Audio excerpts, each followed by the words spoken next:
the book that I wrote, all the words that we spoke, yet only with our eyes.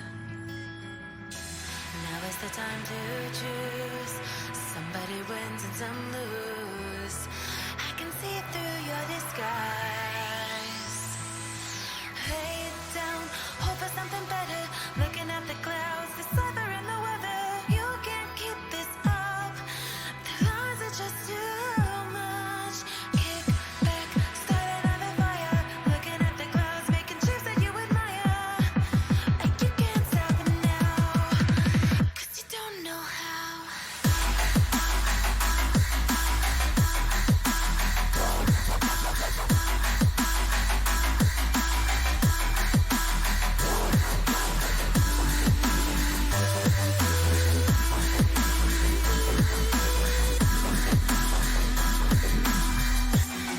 You can't stop it now.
Hello and welcome. I hope this is working. I'll be getting back over into my seat. And I got John with me tonight as well. Yeah, I'm here. Yeah, we are just starting up the live stream for tonight. We are basically in our third session of our practice for the EEWC.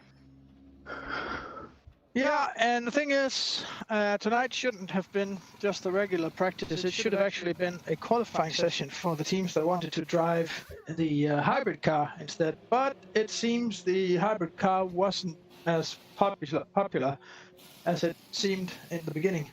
So, there weren't enough teams signed up for the qualifying for not all the teams to actually qualify. So, still get a good full grid of is it 13 hypercars? 13 hypercars. Actually, there's only 12 right now. Okay, says if somebody wants to change class to the hypercar, there's still room for one more car. I'm just getting my other laptop. I want to have something to see the chat, on it, and then I'll get back over in my seat and follow the action. I suspect that a lot of people may have thought that the tonight's session was only for the hypercars. That was never the case. Because what we wanted was to emulate the real racing conditions. So all cars would have still been welcome on the server. Of course, we would have told everyone to be careful and watch out when the hypercars come by. But yeah, I hope I can get this set up so that it doesn't look too messy.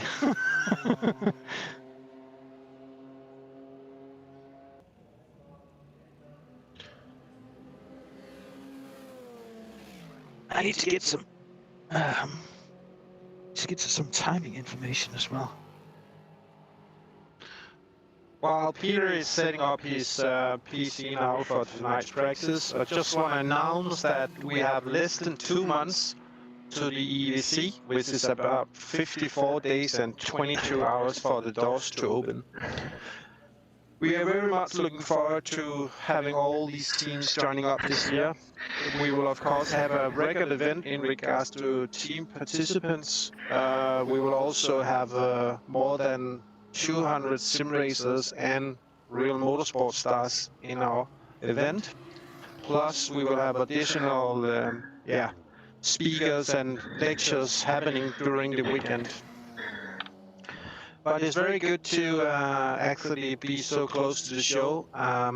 For the time being, we know that there's a Sim Expo event going right now. Unfortunately, both Peter and I didn't have time to go there because of all the planning we need to do for the EVC. Basically right now we are actually following the Senna GTR from, I think it's... That's Johan Van Doren, yeah. Sorry, I need to log into my R-Factor session here. Yeah, and we need to see what team he's driving. Well, I'll take care of the of any incoming chat messages.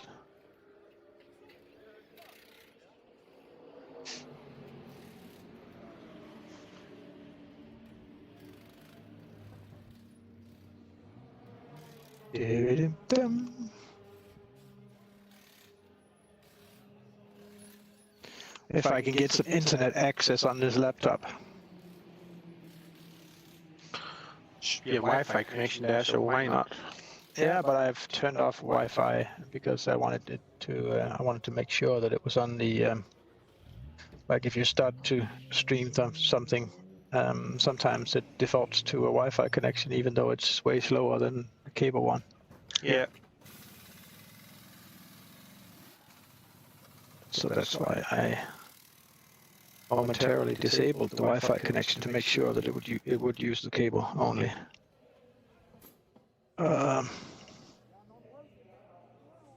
Restream chat. Yes.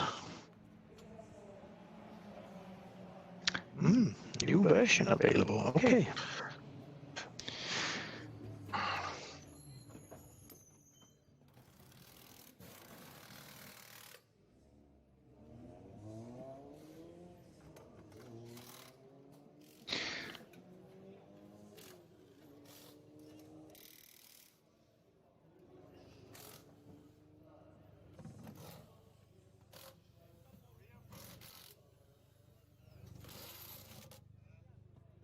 What? Do you know this Windows thing where you're sitting and having one window active and you start to type something like a password or username or something, and then another program starts up, and for some reason Windows thinks, oh, it doesn't matter, you're in the middle of typing something. I want to show you this window now and give that focus. Here you go. Yeah.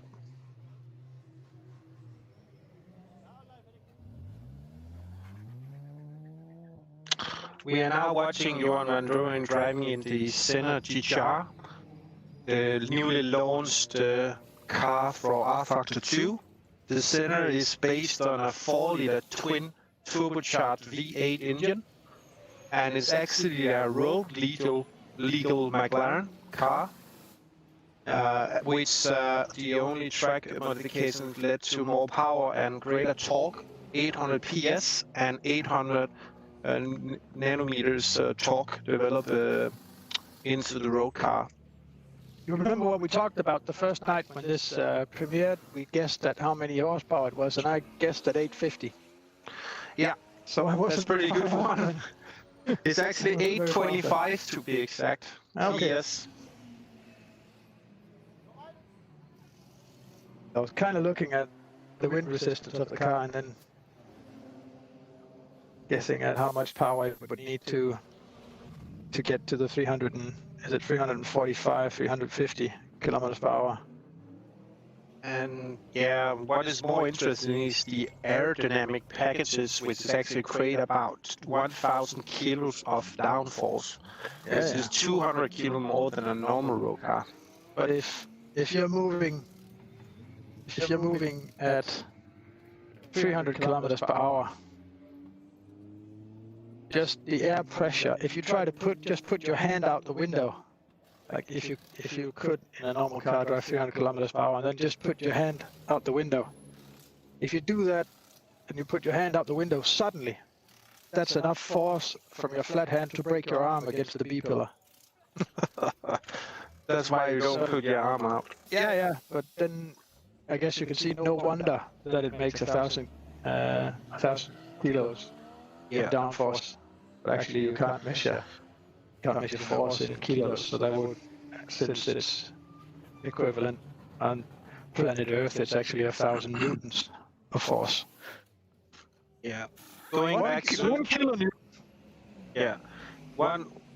some of the specs, this car actually does about 2.8 seconds to 100 kilometers per hour, 62 miles, about 100 to 200 kilometers per hour in 6.8 seconds, which is pretty impressive. Top speed around 335 kilometers per hour. Oh, it goes faster than that. Yeah, I know, but that's, yeah.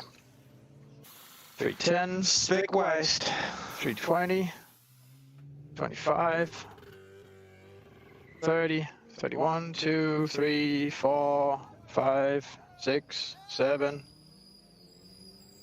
And I bet he's not running a minimal downforce setup, because no, he's not. That might not be our advantage to run with minimum downforce. But still, 337, no problem. I've messed up and thrown away my password for the Restream chat. That's not good. I done messed up.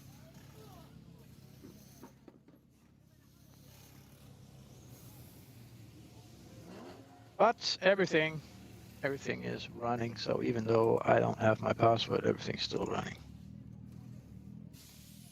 Yeah.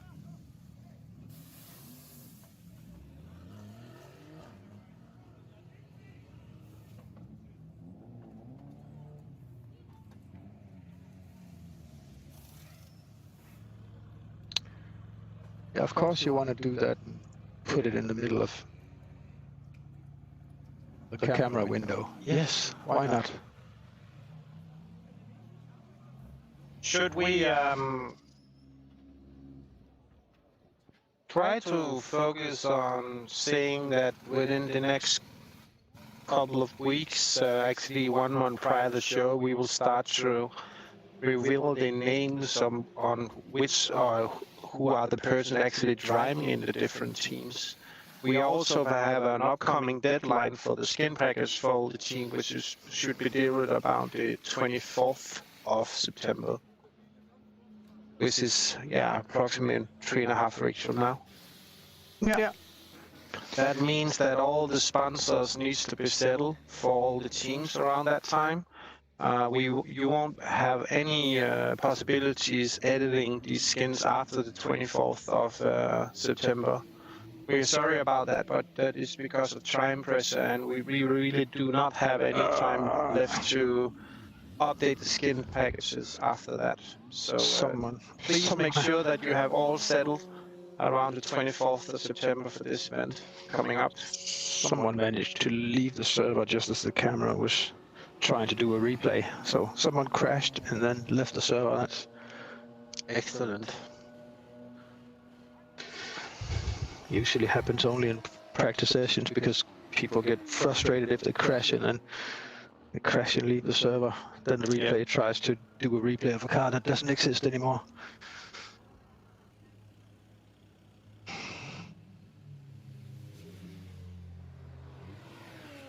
Seems that we have a few new drivers in tonight. Ryan Matthews is, of course, someone we actually pretty much know very well. Michael Bernberg is back, and Gerd is in the team, and Magnus Berggren is new. And it's been a while since we've seen Richard here. Richard Blogger is back as well from Rare. So it's good to see you back.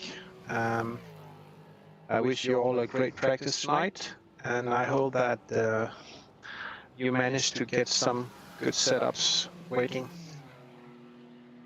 Yeah, we'll go and see. We'll go and visit some of the teams. I just need to set this up properly. Some weird stuff's happening around here.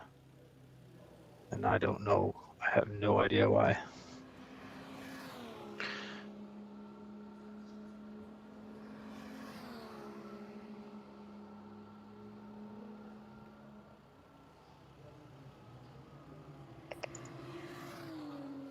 I think a lot of teams are practicing themselves, and they really do not want to share the world how good they are coming or leading up to our event. This is understandable, but still, practice in traffic is as well very important.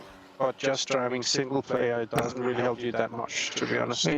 We've got a question. Is the 24 hours of Le Mans this weekend? And no, it's not. The 24 hours of Le Mans is generally in the second weekend of June. That's sort of a thumb rule for that.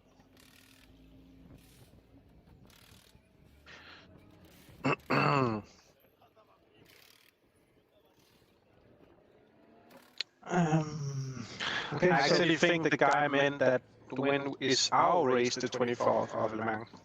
Yeah, but that's in the end of October, from the 24th to the 27th of October. Yeah, I just answered the question. I just answered what the guy was actually asking. I think he meant our show. Maybe. Yeah.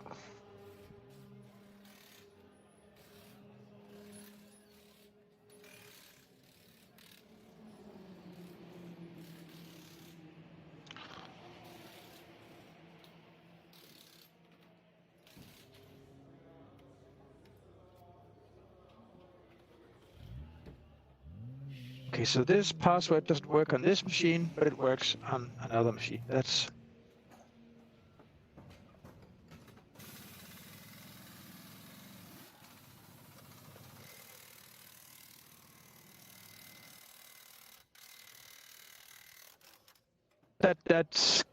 That's quite interesting. So I just logged into the Restream chat on one machine with the same username and password. Now I'm on another machine trying to log into the Restream chat, and the same username and password doesn't work. Interesting. And I was checking as well if I have a caps lock or anything on, but I don't, and it's...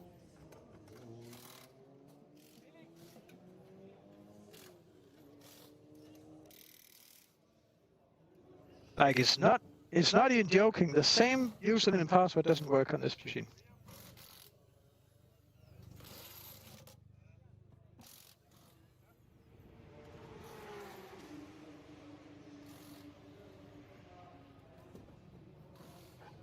Nope, it doesn't. Invalid credentials. That's amazing. I bet you if I open the web page and open the web chat, I bet it works.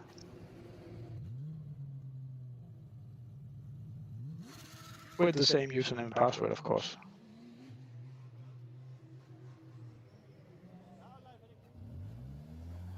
Yes. So the web version works fine.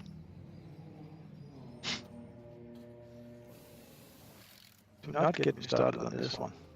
There we go. Can I have that in like one side of the screen and then do some timing in the other half? Here we go again. Watching people that left the server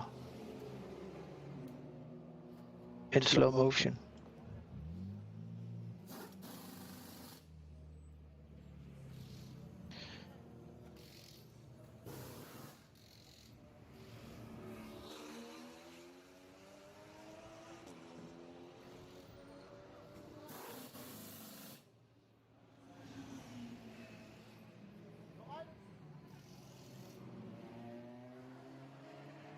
Okay, so at least it looks like the weather on the server is clearing up tonight. For some weird reason I've got an Orica LMP2 listed as a GTE car.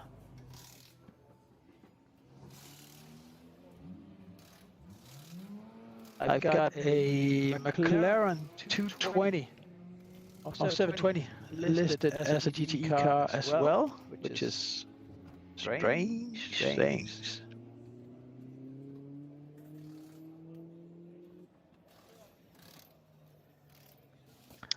And the thing that makes me uncomfortable about those two is that we are not the ones assigning the classes. Our timing does nothing but show data that comes directly from rFactor2. So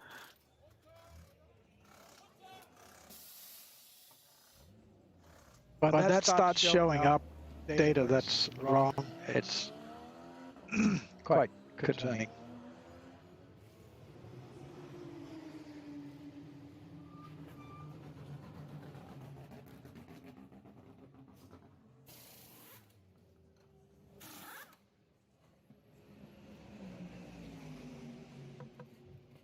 But I'm betting that's not an Orica 07. It does look like it's another. Would Richard Blogger by any chance be driving the Aston Martin? No, he just left the server. Okay. He may have been driving the Aston Martin then.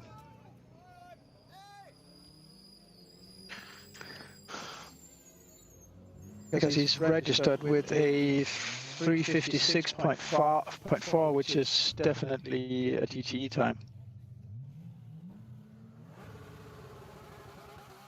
Michael Peterson 357.5. And then we got the GTE cars that are putting up times.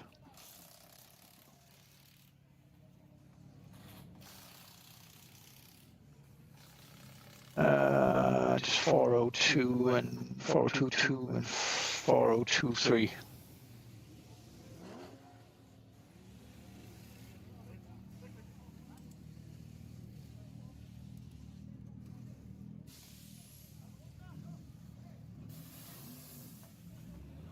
Okay, so there's echo on the stream. Okay, it shouldn't actually be possible, but I know why it's there.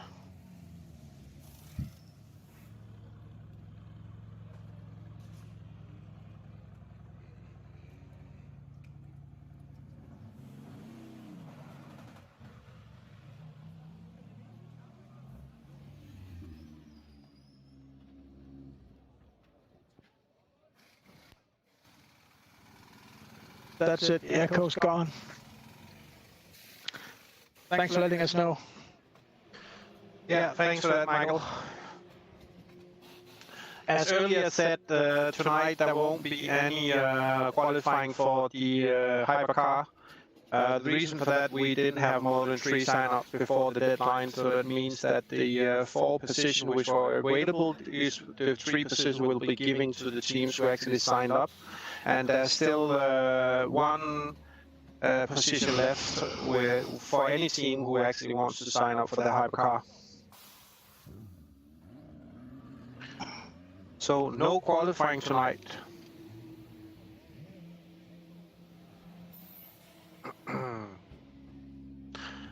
And of course, maybe we should explain that there's 13 spots for the hypercars available, and only 12 of them are taken right now, and that's why there's no qualifying. So it's just a regular open practice. Tonight, yeah.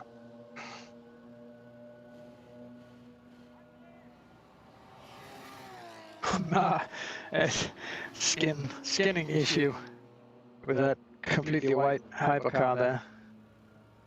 Yeah, that's one of the reasons that I don't believe the transferable skin stuff is actually working correctly, and that's why we're going to do our own packages for the event.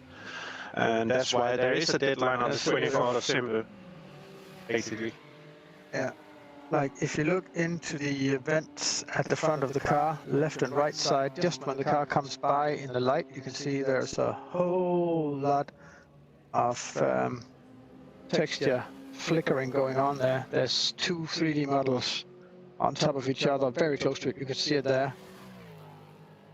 Yeah, I can actually see it, yes. Yeah, there's a whole lot of clipping going on. So there's two 3D models on top of each other, and when they're at a specific distance, yeah, look at that, the render engine doesn't know which surface to show.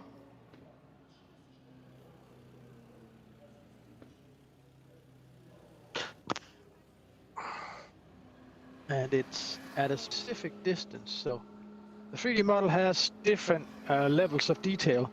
So it shows a low detail model when the car is far away, and then it gets progressively higher and higher and higher. I think there's 4 or 5 different models in each car, depending on how they made it. And it looks like it's not the highest detail version, it's the second highest detail. If it gets close enough, it stops again. But it looks like it might actually be showing the highest and second highest detail version of the car at the same time. Yep.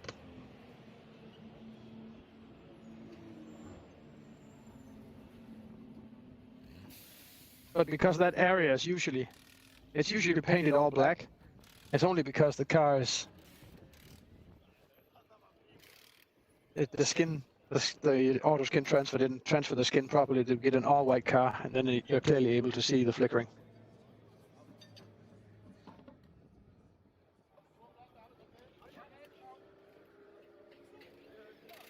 Two hypercars right after one another.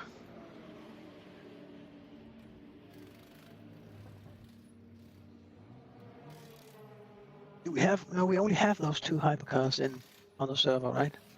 1, 2, yes.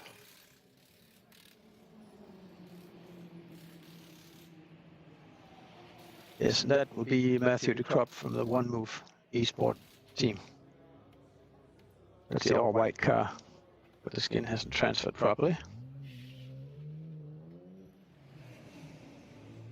And the other guy is actually a One Move eSport driver as well, Johan van Doorn. Ah, watch out, watch out, watch out.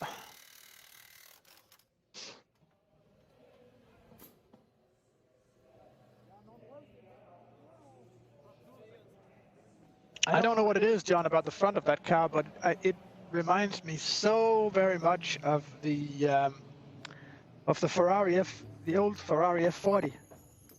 I don't know why, but it really does. Yeah, I don't know what's going on actually. Yeah, pretty funny design, but I guess it's done by some engineers and stuff like that, which are very aware what they're doing. It's when you look at it. It's when you look at it from a distance. It's sort of the way that the hood and everything is very flat, and it's the air intakes on top of the front, and yeah, just when it's driving towards us, it just looks like, to me, it really looks like an updated version of the Ferrari F40.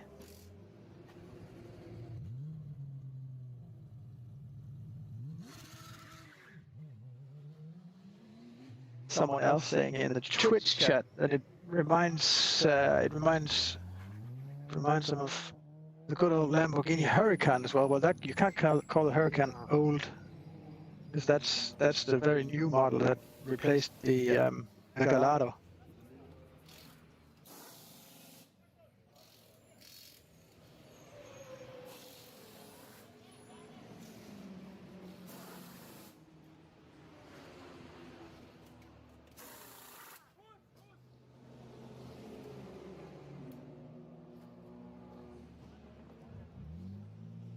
So air temperature 18 degrees right now. Inside the next 3 hours, that'll be falling all the way down to 15, maybe 14 degrees. And it's just getting clearer and clearer and clearer. The weather's just getting better and better.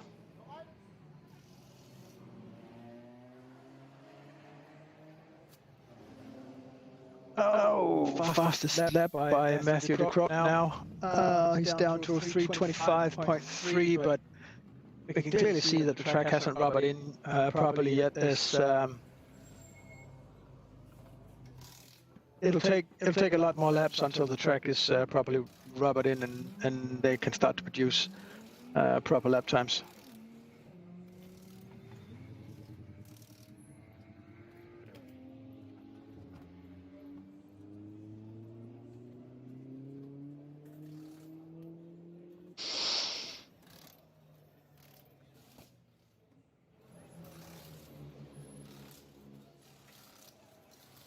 Johan van Doren is actually, his best time is a 3:28.55,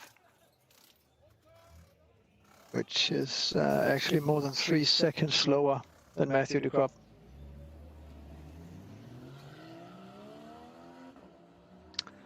Fastest GTE is Magnus Berggren. He's with the Hydra Esport guys, isn't he? Say again? Magnus Berggren, he's with the Hydra Esport guys, isn't he? I'm actually not quite sure, to be honest. He's done a 3:56.1. And right after him, it's Michael Peterson, 3:56.4. It lists him as the MSB Sim Racing Michael Peterson, but I don't believe it is. I believe that is that's the Michael Peterson from ID Sim Sport. Yeah, could be. We've got the B32 racing car on screen right now. That's the GT3 car, the McLaren 720, having an issue coming into the Porsche chicanes. What a spin. Yeah, and what a strange color. They tell me they haven't been able to figure out the new material system, and for some reason the car keeps having this kind of goldish glow about it, which they're unable to remove.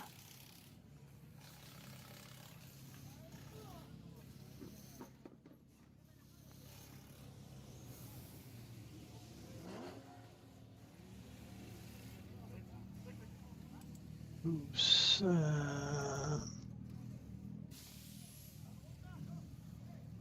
I believe Michael Gilse was about to go back on track. At least it looked like that in the timing.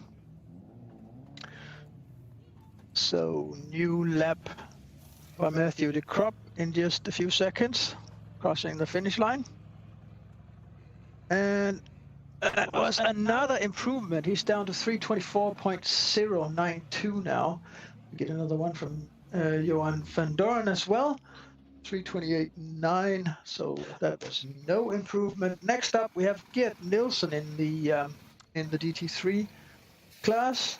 He is currently 4th in class, and he didn't improve either. His last lap was the fastest last lap in the GT3 class, but it's a 4:02.648 as he bins the car into the gravel and goes back to the garage. I just beat his time with a 4:17. That's actually his best, sorry. No, that was his best time. His last lap was a 4:02 point something. Yeah. And then Correction. right after that, we see him on screen here now in the replay that he had a moment coming into the Dunlop chicanes with, if you. I think Luca did a post on this last week as well, like how hard it is coming into the Dunlop chicane, because you really want to continue full throttle all the way through the through like the long, smooth right-hander. But if you don't let go just a little bit of the throttle before you start braking, you don't actually have enough room. And if you have your brake bias set up so that it'll try to brake the rear wheels a lot, it can very easily unsettle the car coming up towards the first left-hander of the Dunlop chicane. Then the car just spins around in one or the other direction. A good thing to do in your setup to combat that is actually to raise the slow bump setting in front. If you don't want to move your brake bias forward, then try increasing the slow bump in the front of the car. This will make the car less prone to transitioning the weight to the front of the car. Keep a little bit of weight on the rear for a little bit longer.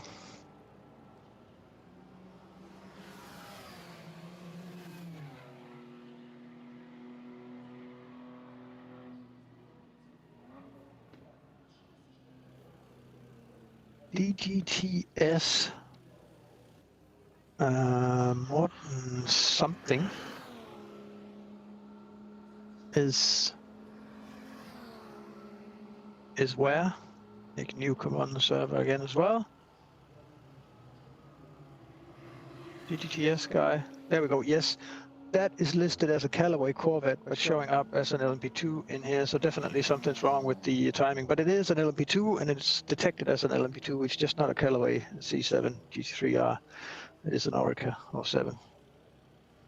The only LMP2 car on the server right now, I believe.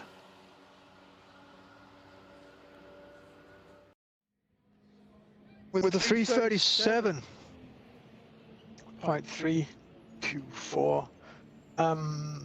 I think, John, the LMP2 cars last year were able to do 334s, 333s, if I'm not. Yeah, that's actually right. For qualifying, we were even faster. So he's been BOP'd quite a lot recently because of the hypercar and stuff like that. So yeah, a lot of things has changed to the lineup of cars, even the GTs and the GT3s as well.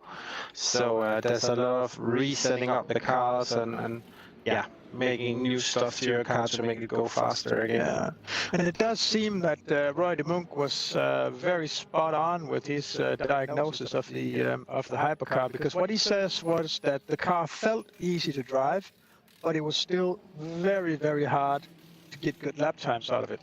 So even though it feels nice and comfortable and you feel like you're driving fast, you might not be that fast after all. Look at Joran van Doren here. He's from the same team. They're probably sharing the same setup, and still Matthew de Krop is 4.4 seconds faster.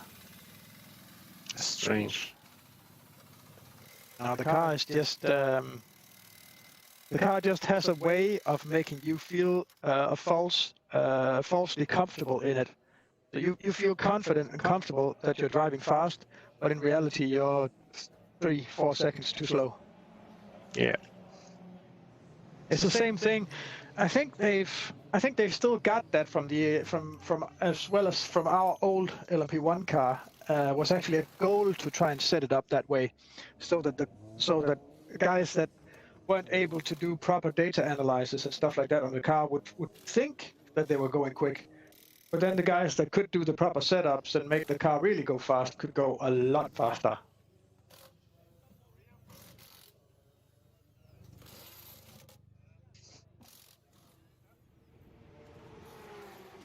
And that was really the same no matter if it was running with the old 3D model or running with the Orica 3D model.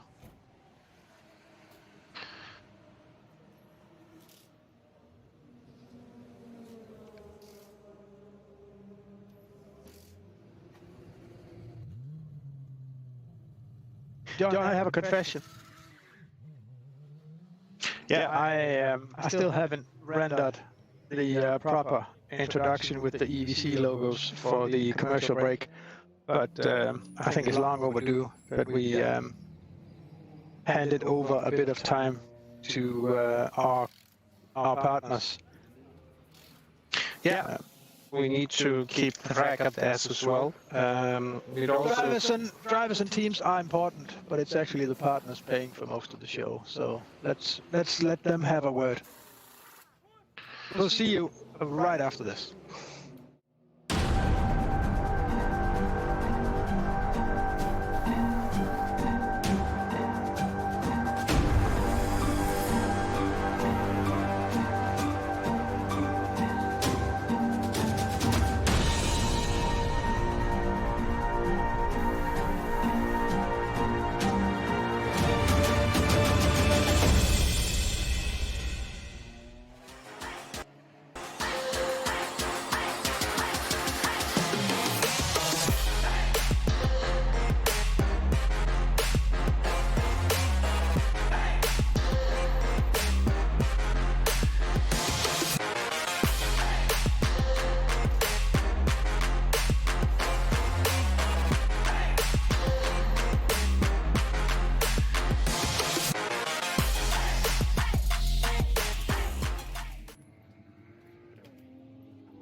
Communication. It started out as a conversation between two people, but as time went by and people's needs became greater, they developed more ways to communicate.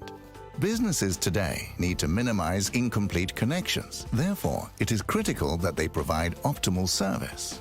Xilinx desktop, mobile and web applications can process everything from normal calls and callbacks to chats, emails, and social media inquiries. Let Xilinx liberate your business.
Here we go.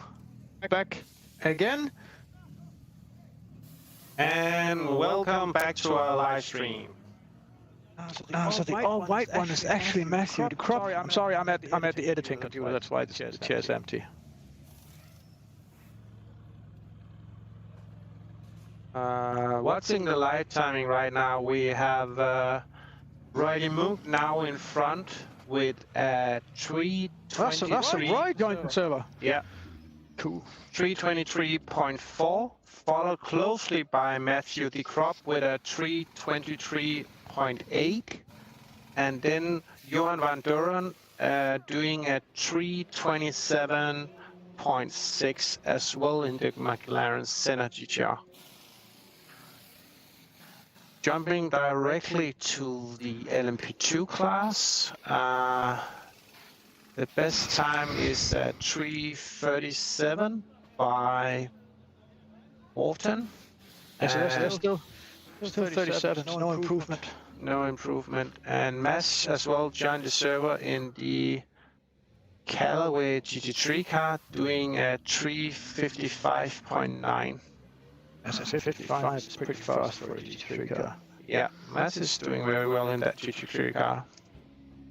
So basically, he's followed by Magnus Berggren, which also is a quite fast driver actually in the GTE car, and he's actually slower than Mads.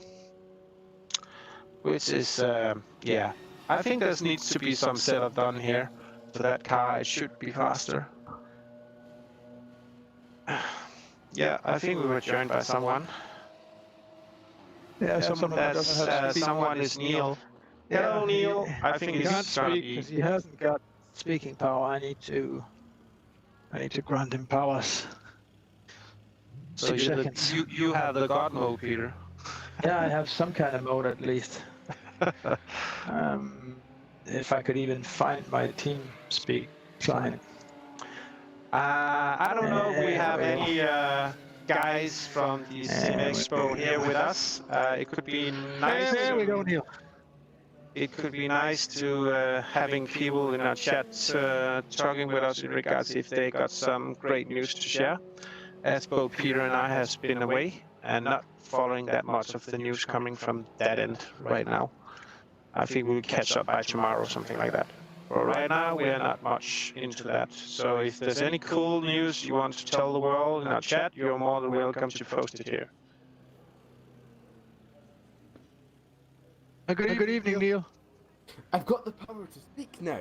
Yep. Yes, you do. You're not only that, you're a server admin now as well. So welcome to the Oh, the power of being server. the distinguished elite group of server admins equipped with the so-called ban hammer. I've always wanted one of those. Now you got one. We'll figure out if that was a good idea. We'll see.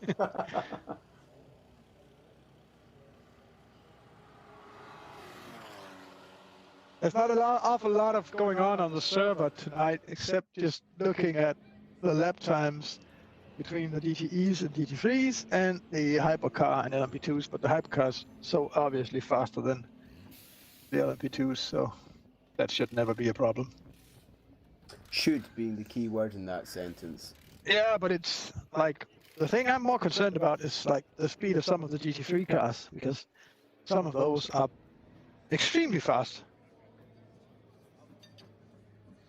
Yeah, because the GT3s and the GTEs don't actually have that much of a pace difference between the two of them. It's only about 3 seconds or so.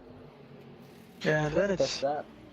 There's still a team out there, Neil, who's actually able to do better setup with the GT3 car and actually is faster. There's still a lot of setup which needs to be done to the GT cars right now. I think the teams are fighting to make the change right now, to be honest. Someone at some point did do a 354 in a GT3 car. Yeah. So it's quite possible to do some really, really good lap times with the GT3 cars. So yeah, there's a lot of stuff you need to do to the GTE cars to make them go faster. And I even think the BMW M8 is BOP'd from last build in R-Factor 2. So I guess that it might be another GTE car which is better for the Le Mans track for this event coming up in October from the 24th to the 27th. Do my eyes deceive me, or there in one of the GT3 cars, do I see a certain Mr. Nick Newcomb? Yeah. He He doesn't want to talk to us, but he wants to race instead. It's all the VR. He's in there. He's in there, yeah. You've corrupted him, Peter. Yeah. He is, for lack of a better term, like he is in the game. Maybe we could, if you actually would join the team speak, we could talk to him while he was actually driving. He actually should be live commentating right now, but he actually chose to drive. He usually doesn't. Terrible. He usually doesn't matter. He usually doesn't matter talking while he's driving. So No. Well, of course, we need to give him a little bit more encouragement. Yeah. yeah, we could just see him on the live stream and just tell him, "Oh, that was not a good line. Oh, you missed come that on, apex. Nick. You Yeah, missed that you missed that apex. apex What's wrong with you? completely. Come on." Maybe we could just announce that since we actually shared our live stream in different groups on Facebook, even the FIA community. Michael Peterson lost and, it. It was such a good duel. Damn it. and just to announce that the EEWC is actually the largest event in the world in regards to sim racing locally, based in Denmark. This year we will be breaking our record with 50 participating teams from all over the world. We have some real motorsport stars in the different teams, and as well some of the most known sim racers out there right now. And this weekend is your last chance to buy spectator tickets for 75 Danish. That's right. This is the last chance for early bird tickets right now. Yes. From the 1st of September, the price will be 100 instead. So you're saving 25% if you buy your tickets this weekend. So if you haven't been at the show before, you're more than welcome to join us in Viborg. And there's actually connecting flights from all over Europe. You can fly into Billund. I don't know, Peter, you're more known to... You can fly to Aalborg and Aarhus. Yeah, and there should be connecting trains and buses and stuff like that to go directly from the airport. And there are hostels and motels and stuff like that where you can actually stay for the entire weekend and fair prices as well. So it's not Airbnbs. Yeah, lots of Airbnbs, and it's actually not New York prices. So basically, you're able to actually afford it. Far from it. Yeah. You could definitely come and have a very, very nice weekend for maybe somewhere in the area. That, of course, matters where you're flying from, because if you're flying from Australia, it won't happen. But I can at least promise you that you can have that for at least under 600 euros. I think you can have a nice weekend with racing and karting and sim racing, sim rigs, exhibitions from various hardware manufacturers. Yeah, I'm arriving early, and I don't know if I'll have enough time to do everything that I want to. No, you need to work, Neil. I'm sorry about that. I've forgotten about that part. I know I'm there for a reason. Yeah. Never thought about it, but now it strikes me. I'm there for a reason. Oh, yeah, shit. Damn it. I thought it was fun. Yeah. Just to give a few more news to the basically all the news. Oh, okay. That's something completely different. Don't worry, you're not the only one, Peter. You're not the only one. For some of the new viewers here on our live stream, we have 4 classes at our show. And maybe Neil could introduce those classes because he's making all the jokes now, so he should be doing that, I guess. So go ahead. Yep, we're using, from the endurance pack that Studio 397 have released, we're using the LMP2s and the GTEs out of that, and the new 2-strong GTE as well, the Aston Martin Vantage, which I've yet to try out yet. I might have to do that over the next week. So that's the LMP2s and the GTEs. We've got the GT3s as well from the 2 GT3 packs. I believe you can choose any of the 10 GT3 cars out of that. I think it's a free choice from there. Except everyone chooses the McLaren 720 and the Callaway Corvette, because they're so much faster than the rest. So much faster in a straight line. Yeah. And our Premier class, if you will, is going to be the other car from the 2-strong pack. It's going to be the McLaren Senna hypercar. Again, the car that I've yet to try. I think that's a lot of setuping you have to do to get the hypercar to run properly. Peter, you'll know that because you did some Motec stuff the other days, looking into the car and stuff like that. It's not an easy car. No, but it's already annoyed me plenty. Like it's when the guys that makes the cars, every setting in the car, you make a certain number of steps. It has a starting value, and then you add on top of that value. And when they set the starting values at a point that's not extreme enough, like especially for these cars that don't really have any rules in that direction, just like the LMP1 cars didn't have a rule for a specific front ride height. They instead had a rule. There's a plank, like the LMP1 cars, there's actually a wooden board underneath them, just like the Formula 1 cars. And the rules say that this board must be, when the car's parked, it must be at a certain height in relation to the ground. So that's where they measure the ride height. But the actual height of the splitter on those LMP1 cars isn't measured. And what you want to do is set that as low as possible, so that it's actually, when you're doing full speed, it's almost like scraping the tarmac. And that's not possible to do in the hypercar because they set the front ride height at a minimum of 5 centimeters. And 5 centimeters is like, I know that doesn't sound like a lot if you're looking at a street car, but even 5 centimeters comes down to about 2 centimeters at, like, because of the aerodynamic pressure, it comes down to about 2 centimeters when you're going down the Mulsanne straight. And that's 2 centimeters of lost air pressure, or not air pressure, that'll be air vacuum underneath the car that you could have had. Which annoys me, stuff like that, because why not give people the opportunity to, like, play the risk game and bet on the car not bottoming out and try and get to as close as possible instead of just limiting it.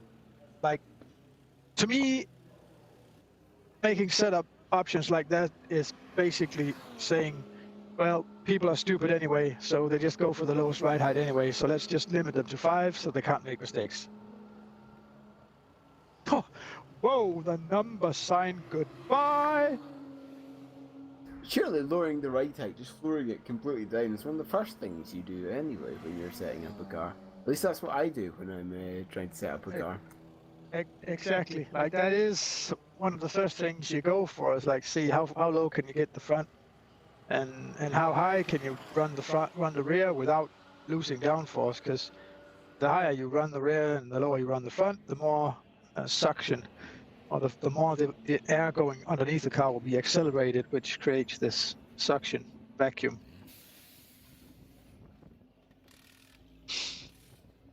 And especially remembering all this fun involving aerodynamics just takes me back to my university course not 50 years ago. Exactly. Exactly. Now you know why. If you look at the McLaren Senna, you'll notice the sides of the car will have like this straight lip at the bottom with a little bit of bend down, and that lip down is there to make, like, at the the modern passenger airplanes as well, at the end of the wings they have the wingtips going up, which creates a vortex that keeps the zone of low pressure on top of the wing, instead of having it like the low pressure zone just kind of floating off the wing and out into the open air besides the wing. That's the same thing. They create this kind of little lip at the side skirts of the car to keep the zone of negative. It's not vacuum. What is it? The opposite thing of pressure that's not vacuum. Yeah. But to keep that suction zone underneath the car, they have this little lip to create this vortex. So, like, the whole underbody of the car is, like, it's so obvious that it's built around the concept of running the front of the car as low as possible and then having as much rake on the car as possible, letting the rear of the car ride as high as possible, but still keeping that vortex at the side of the car going, so that the negative pressure zone will remain underneath the car. Yeah, the negative relative pressure zone underneath the car, because of course that's what pretty much all racing cars use nowadays, just to keep the thing stuck towards the ground. And of course, if that gap becomes too much underneath the car, you just lose that relative pressure, and then your downforce just kind of goes away. Yeah, exactly.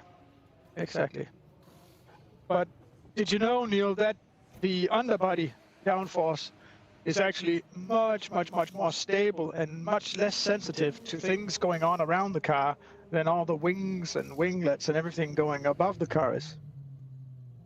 Yeah, because the above the car so many more effects. Like even wind, for example, can play a great effect on the aerodynamics on the outside of the car, but underneath the car, where it really is sheltered, it is.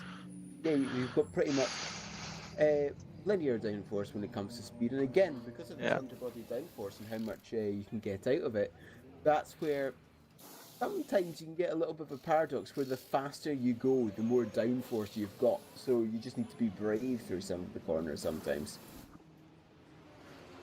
There was a very obvious problem with the good old long boy, the Nissan, which at speeds created so much downforce that the springs of the car just weren't able to handle the downforce. And I don't think like even the engineers they weren't prepared for how much downforce that would make going down the Mulsanne straight. Of course, it was infamous because they were told eventually they just need to keep off the curbs, and suddenly they were about as fast as a bike was. Yes. Yeah, it's weird. Weird car. A lot of stuff they didn't get to figure out on that car.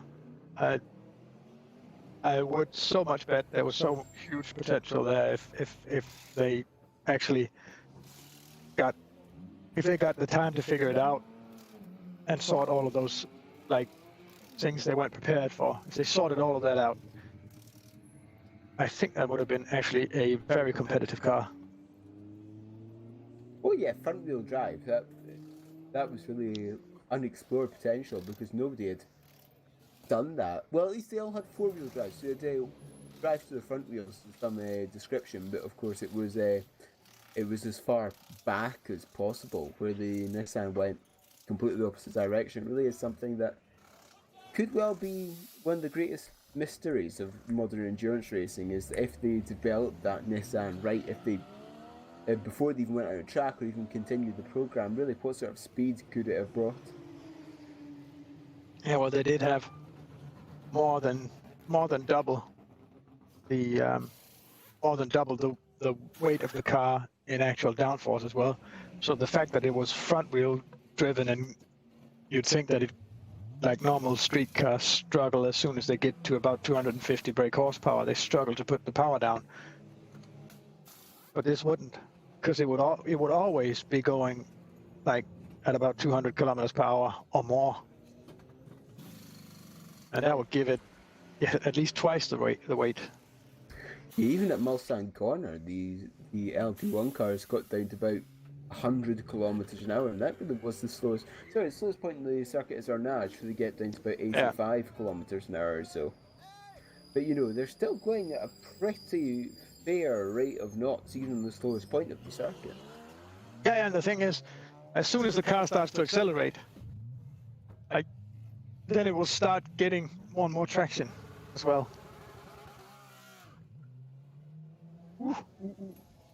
No. Take your time. Don't rush it. Okay, let's shift to a completely different car. Let's not watch that duel. That was boring anyway. Okay. That's fine, it's boring. Nobody wanted to see that.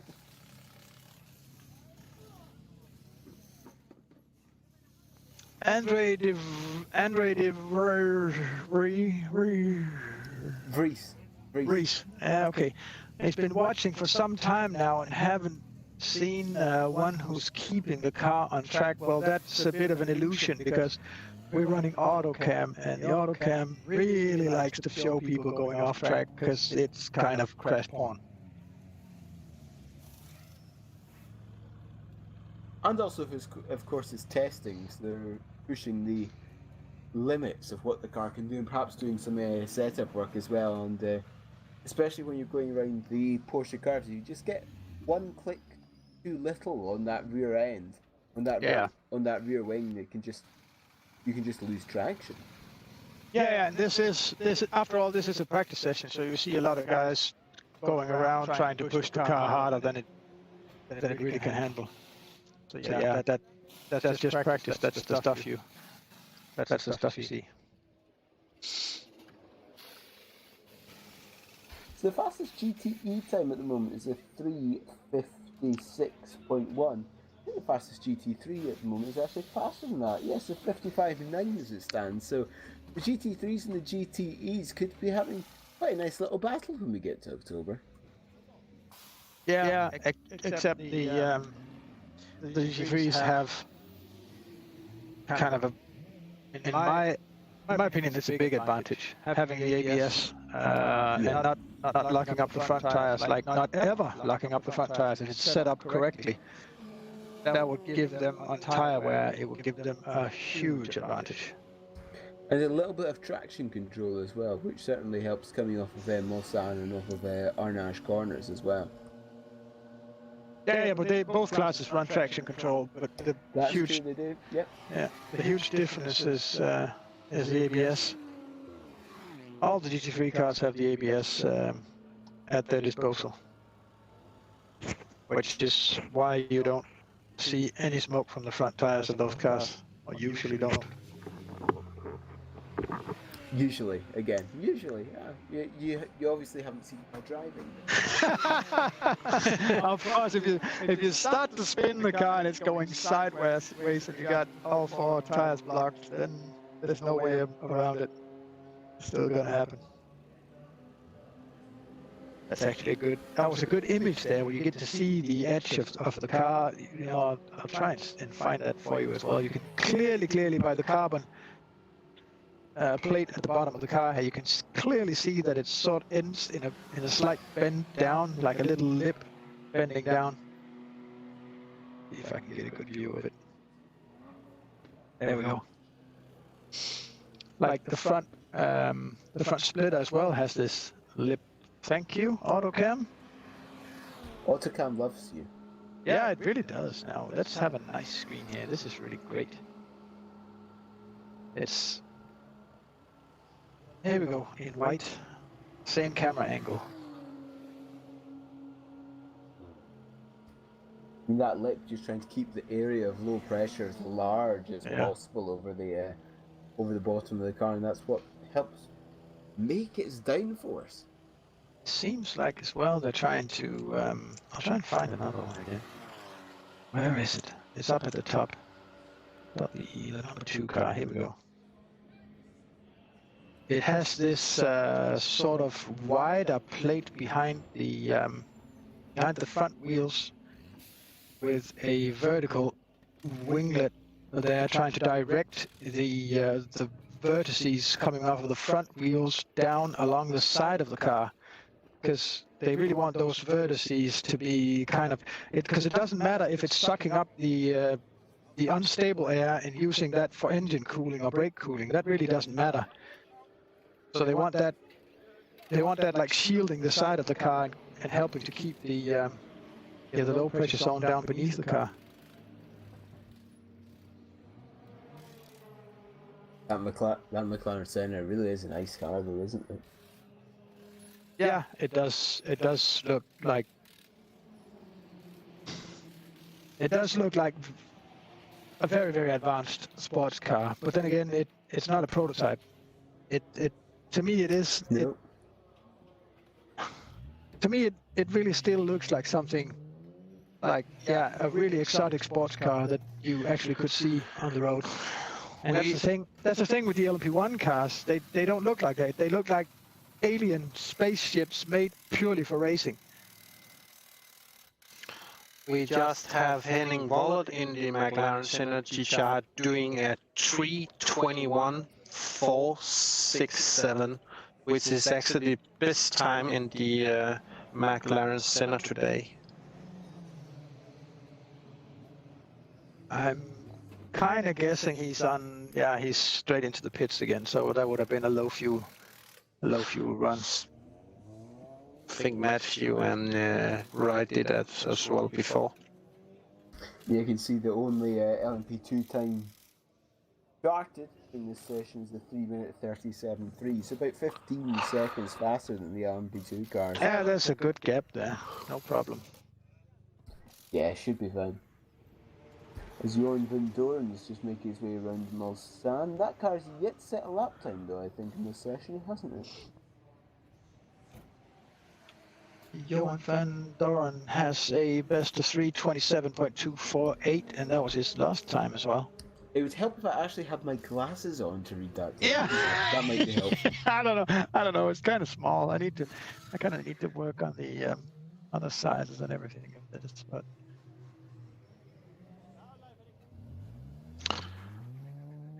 18 cars has been on the server or is on the server right now, so plenty of traffic on track. And this is something that all the teams need to deal with in October, is the traffic, and just particularly between the hypercars and the GT cars, what sort of closing speed they've got coming down towards Marseille Corner and coming up towards Indianapolis. And if you think there's traffic on track now, like half the cars are in the pits, and there's only a third of the cars that there's going to be in October. So, yeah, like 6 times more traffic on track than the guys have now is what they need to get used to. And Indianapolis really is somewhere where you can make a lapping move, you can make an overtaking move. However, you both drivers need to be aware that it's happening. Yeah, for definitely in the LMP1 cars you used to. I haven't tried. I've driven the McLaren Senna, but I don't. I know the LMP2 car, the Oracle, will do it as well.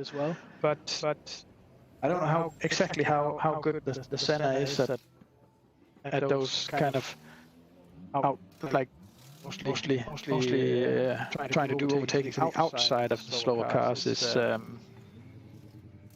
dangerous stuff. For newcoming viewers to our live stream, if you want to get to know our event, you can actually go to 3xW GTR24h.org and look on the galleries and look into the 2018 Google Photo Gallery, and you can actually be able to watch our show from last year, and just multiply that with 2, and then you will have the show in 2019, which is of course way larger than this one. You know how we now know you're a man of age, John. I'm bald, yes. We know you're more than 40 now. You know how. No, I do not know how. You're still using 3 W's at the beginning of all internet addresses. Yeah, I know. Such an old man. Yeah. No one aged under 40 does that anymore. No, I know. It's like you start to use W's at the beginning of URLs again, and then you suddenly develop a You do not have to mention that, Peter. And you do not have to clarify in regards to me. I'm nearly turning 50 soon, in 5 years' time or something like that. And then at the same time, you start to develop a strange liking towards Mercedes Benzes. Oh my God! Do not tell me that.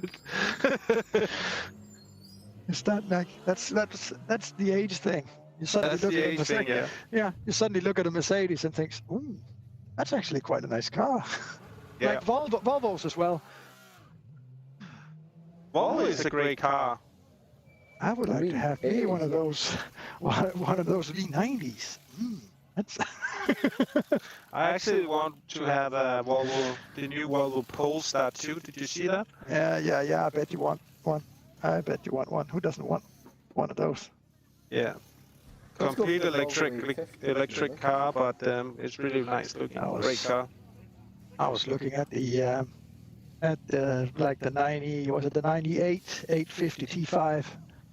You know, the cream colored one. Yeah, the champagne cream colored one in that special Volvo cream color. It's the only car that can pull off that color. Basically, and I know at the time it seemed like, ooh, that's mighty sporty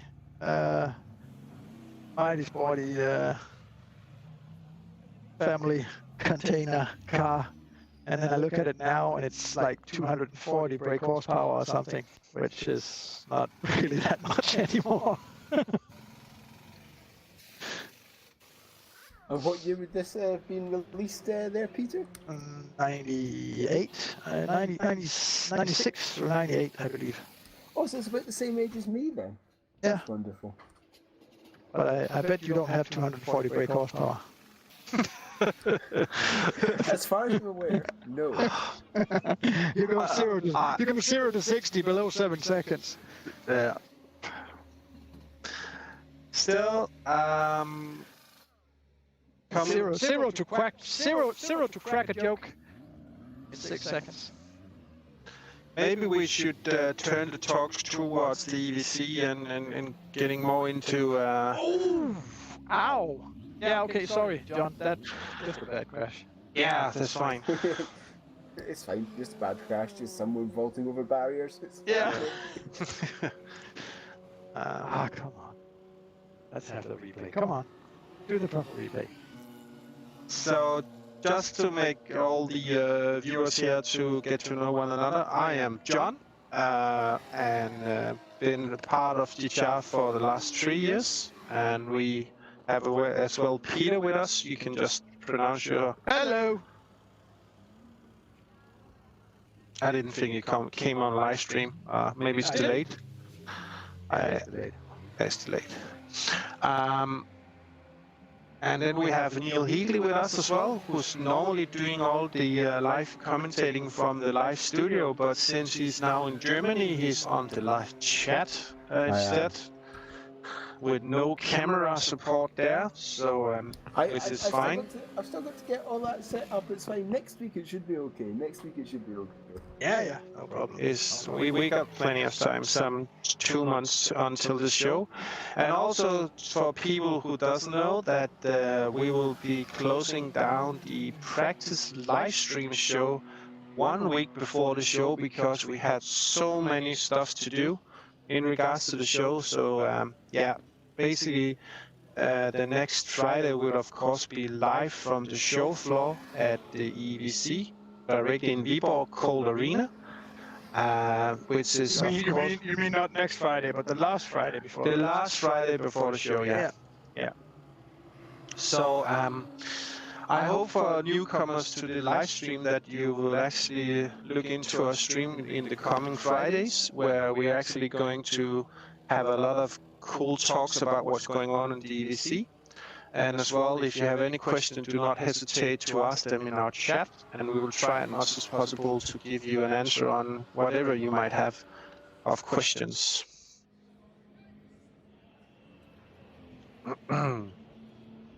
And that's the business talk over. This is the official serious talk. Sorry, look at me. I'm invisible.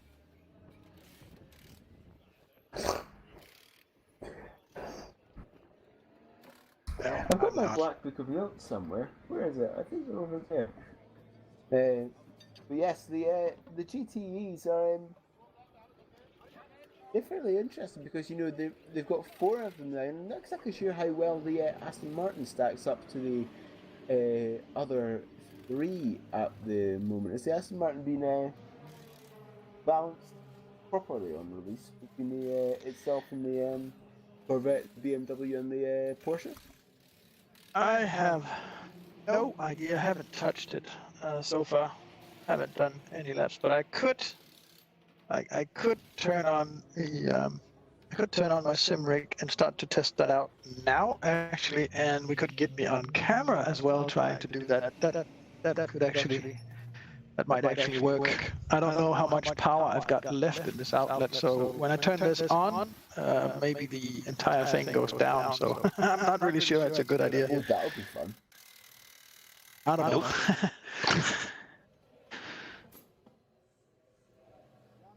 I'll try and see if I can get the sim rig up and running for the next week, so that we can actually do this and try and have a look at the different cars, and then we can maybe go into a little bit of detail concerning the setups and stuff like that. Not to make it too technical, but still try and make something interesting that people will want to watch. As having a quick look at what caused Michael Pedersen to go back to the pits and just losing the rear end against one of these things, just having that rear wing just a little bit too low, and especially that was coming through Maison Blanche, I think, actually, or Corvette Corner, the left hand at the very end of the Porsche cars. At Yeah. that point, your tires have heated up so much, there really isn't that much grip left in them at that particular point. You've got to wait for the straights for them to cool down. Especially if the guys are running what a lot of them seem to be doing is like running very, very high camber angles. If you run a very high camber angle and you go through the Porsche curves, then your tires are going to be really, really burning at the end of those corners. I've seen Multec data indicating more than 300 degrees. When you get rubber to that temperature, it just basically becomes sort of a gooey substance. Yeah, it's melting at that point. Yeah. That's all it's doing. And that's why you're using some of the software used on the EEWC, which is of course our Simutools telemetry software we're using for every year at the race. So, and we also advise all teams to actually look into the Simutools software and actually buy the software, which would help you doing proper setups for race pace. It won't be advisable just to only do hot lapping in the live stream here, so please do your practice and use a lot of hours doing that, because it will help you down the road. Ow. Yeah, but what if I just want to do glory runs during the televised practice so I can get my name at the top of the timetable at the end of the session? Yeah, and especially since you know AutoCam is a hot lap and crash porn whore, then you really want to do That's what it that. does. Because if you want to get on camera, you need to either crash or go really fast. Yeah.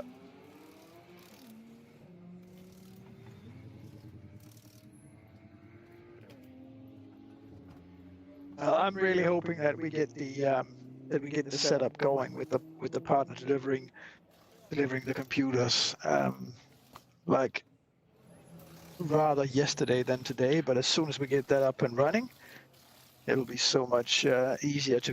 We could actually announce that we actually pre-configure the machines.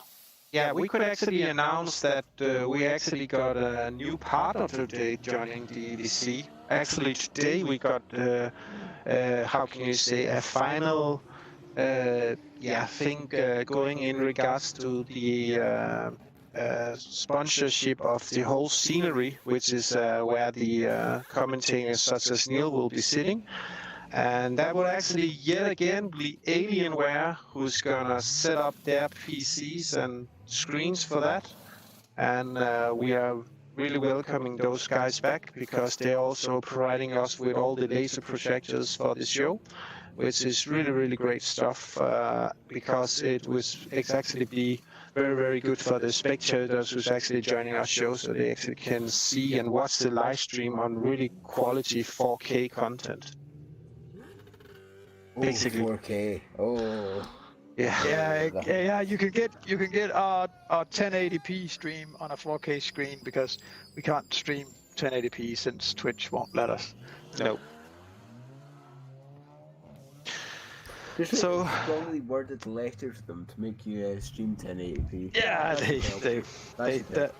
that'll do a lot. Like, hello, we have some gaming. Not that you have a lot of other gaming on your platform, but we have some special gaming going on. We like the 4K, yes. As dear Twitch, as you know, esports is a growing sector. Yeah, yeah. How about growing your resolution with your market? I was watching the. Because I was earlier today, while I was working, I was watching some of the, was that the, like, 2003, 2004, like when the Fast and the Furious movies were all the rage, Volkswagen were doing those Unpimp My Ride commercials. You remember those? Yeah. V-Dub in the house. Time to unpimp the ride. German engineering style. Yeah, I remember those. Yeah, they should pimp the Twitch stream resolution. German style, German engineering. I think it's just a question about the availability of 4K resolution and stuff like that. And we're kind of waiting for it because actually earlier this year we actually bought cameras for that. So yeah, we're actually able to do the live stream in 4K. I think it's the boss of Twitch that didn't call Jeff and say, Jeff, we need a little bit more money for the server hosting. Can you please come on, give us the money. Glorious 4K, which means eventually you'll be able to see all our lovely faces in 4K as well. I'm not exactly sure if people want to see that though. Not only that, but you'll be able to see like spectators way down the road, like sitting there picking boogers out of their noses. Oh, wonderful. That's really what you want. Of course, that's what you want from quality streaming content. Yeah, being able to see everything in the background in 100% detail. No, I think, actually, from my point of view, I think 1080p is way good enough. We just had Andrew DeVries writing in the chat. Been watching some time now, have not seen one who's keeping the car on the track. Could you kind of like commentate on that, Peter? And we did about 40 minutes ago. Yeah, but yet again, it's always good to say it again. Yeah, well, the reason is like we're running AutoCam on this computer, and it just likes to show people crashing in slow motion. And it also likes the cars that are like, oh, bit of a lock up on the inside wheel there. Not the place that you really want that. Overshot the apex and needed to panic, decelerate a bit. Is there any better way to see someone crashing though? Slow-mo. No. It doesn't really matter what it is. I just noticed, like, if you want, like, even if you want to do like an introduction or something, collage or B-roll or anything, it always needs to be like half the speed or slower of reality, and it makes everything look so smooth. And yeah, maybe we should just maybe we should make this like record the whole thing of the race and then just send all of it in like maybe 40% speed, and everything would be all. Everything will look so much better. Yeah, smooth and 100% slow motion. 24-hour racing now 100% in slow motion. It would be like, you know, at real motorsport, like Formula One and the Real Le Mans and everything. They do these kind of style B-rolls. So maybe the whole race will be one long style B-roll where you get to see cars jumping on curbs. Who joined us in the channel? Someone without talk power, I'm guessing. Oh, I think he doesn't. I think it's Nick anyway. Yes, it is. That's our commentator. How are you doing? How are you doing? I'm doing good. And I'm home again. I'm home from Dubai. Look, I've got a Danish flag beside my name in TeamSpeak now. Oh, cool. I don't have I've got a UK one on mine. I think I sorted that out a while back. Yeah. How was Dubai? Hot. It looked it.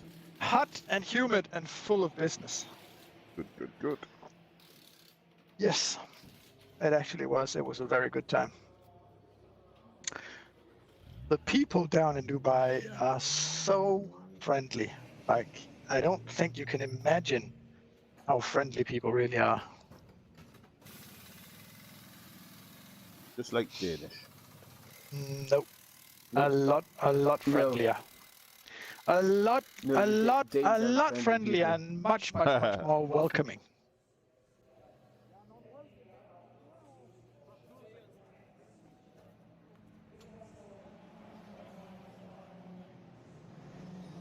You know, you could just walk, take a walk. Danes aren't friendly after living in Sweden for a year. Well, we're not unfriendly. We're just kind of a bit keeping our distance and being a little bit reserved. That didn't work. Is that what you called it? It wasn't like that in history, was it? No. At the distance of a sword tip. Yep. Or an axe handle. Yeah. Yeah. Like down in Dubai, if you walk in the street, You stop to take a picture of whatever, or you stop looking at the fountains or houses or whatever. Other people just stop and like they start talking to you. Oh yeah, that really looks great, amazing. You know, just like everyone will just start small conversations with you. Just, you know, it's so strange. Like I'm really not used to it. I can see it being nice though. Like, and it's not like they just don't care. Even it's just, you know, stop talking. Like just stopping up and standing still and talking to people just for entertainment. You know. Yeah, maybe nice. that's just the way it is there. It's just become I think so. I think so. Good. I think so. But then again, like people would feel a lot more secure and a lot more comfortable in a country like that, where every square centimeter has about 4 different security cameras watching it, with face scanning and everything. Like they know precisely who's where, and like you can't steal a grain of dust from somewhere without the authorities knowing.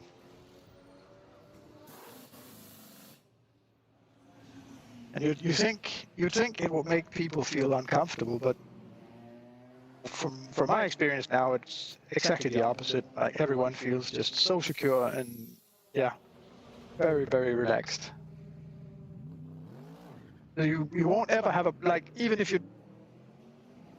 you dropped 100 euros somewhere on the road or something like that, and came back 2 days after, they will still be there. You could just pick them up. No one would have taken them. No one has. Look at Mr. Moneybags over here with 100 euros. No. Oh, 100 euro, no. I don't carry cash. Ever. Never. It's a bygone age. Like you remember back then when we used to use www at the beginning of web addresses as well. You never put that in now, do you? It was 3 times W, I think it was. Maybe Yeah. It was 3 times W. .gtr24h.org. I know. You can find all the information about the event in October.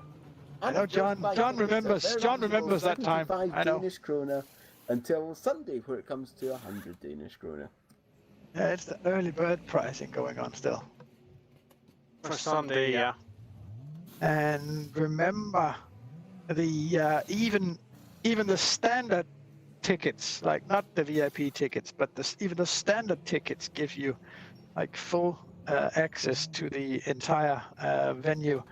There's only 2 separate VIP lounges that you can't enter with the standard ticket, but it's access for both the qualifying and the entire race in both of the arenas, because one of the arenas has all the sim rigs, the commentators and all the show going on in it, and the other one has all the teams with their paddock tents and pit walls, and some companies with their exhibitions stands as well.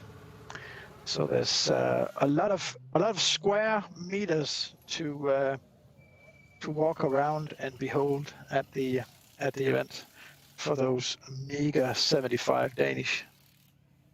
There's also a great possibility to try to some of the sim rigs at the event, where you actually will be able to go around this track. You won't be entering the same track, but you can actually try the track in all the different cars in cooperation with the Nordic Game Supply, which is going to set up different kinds of sim rigs. Game Supply.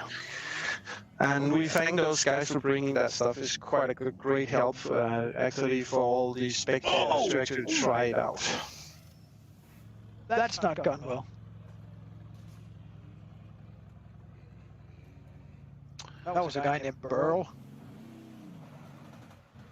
Second LMP2 car on the server tonight.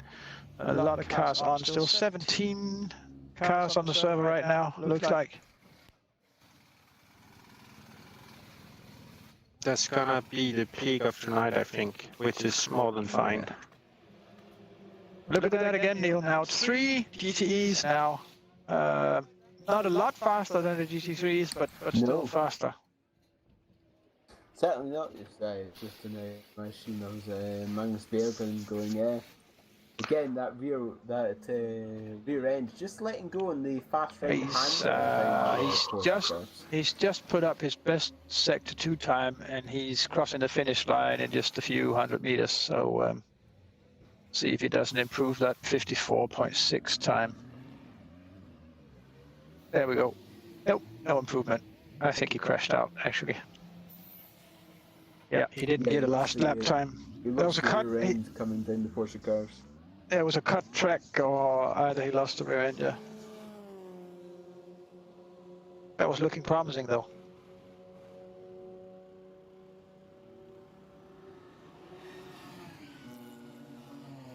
As Nick is driving again in the Corvette right now, maybe he could tell a little bit how it is to drive at the track right now. If he's able to. It's a bit slippy.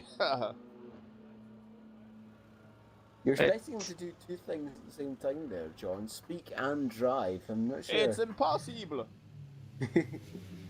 He's in VR, so it's much easier.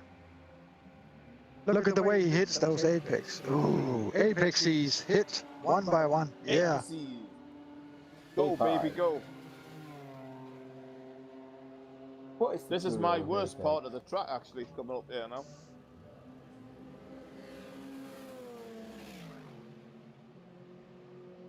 We just got Jesper Sundström from NRE joining the server now, which I think is driving GT3. It's another Corvette, yeah. Yeah.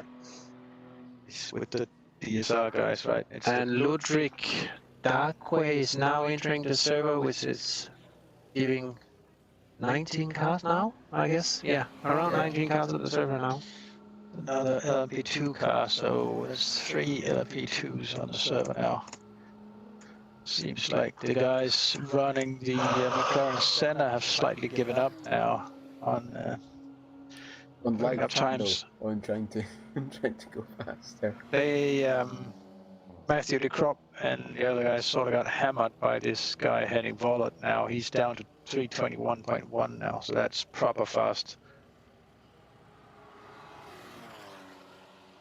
Yeah, of course, when you start getting as fast as these guys are, kind of starts getting to diminishing returns, because finding a 10th is so much harder. He just cut an entire second off that time. He's down to, or just about a second off that time. He's down to 320.465 now.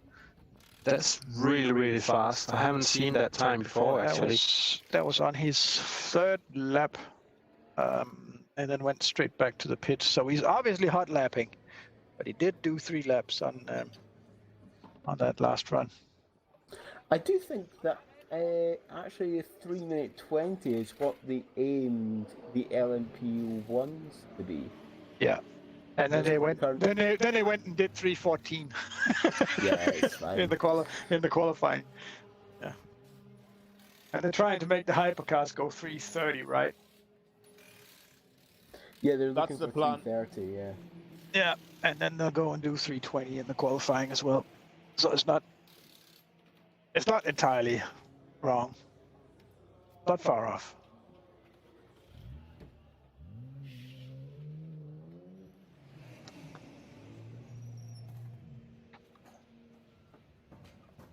It seems like the more commentators we get on the live stream, the less viewers we have. So I don't know what's going wrong here. Yeah, it's fine. I don't know what's going wrong. It's getting late now in the evening, and maybe people are just going back to have a cup of coffee or watching their favorite movie. The time is around 22:15, 16. Yeah, but what people should be doing is watching their favorite entertaining guys, watching fast cars go around a very special racetrack instead. Oh, wow. Agreed. He is pushing hard. Of course, he is currently the best placed LMP2 car, but this GTTS guy, Morten, surname unknown, is certainly, yeah, there he goes, off. Just parked the car on top of the big Le Mans sign. that's where you should leave the car. It's like some of those lovely marshals will come with tow trucks and take it away for you later. Yeah, but it was a nice photo opportunity. Just Wrongly round though, he finished up backwards. can you come to the start finish line quickly? We've got a photo opportunity. Park the car right next to the Le Mans logo.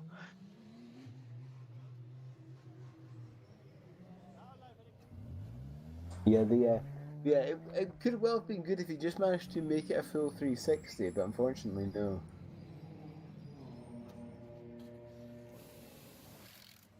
So what you're saying is that the you're not giving high grades for the artistic achievement. No, it needs to be far more artistic. Yeah. Yeah. But of course, there were some lovely photo opportunities at 24 Hours of the Nürburgring in that was yeah, we did. June. We didn't do any That was screenshots June of all the jumping. over Sprunghugel. Yeah. Some lovely photo opportunities there. Yeah, we didn't get any photo shot of the unofficial World Championship for long distance jumping in GT3 cars. It's We should have. tonight, isn't it? That's a lot. It's all GT3s. Like everyone's moving towards the GT3s now. I'll have a go to LMP2 for a bit of laugh. Yeah. They do seem like the GT3s do seem like the most, like among the cars, they seem generally the most balanced cars.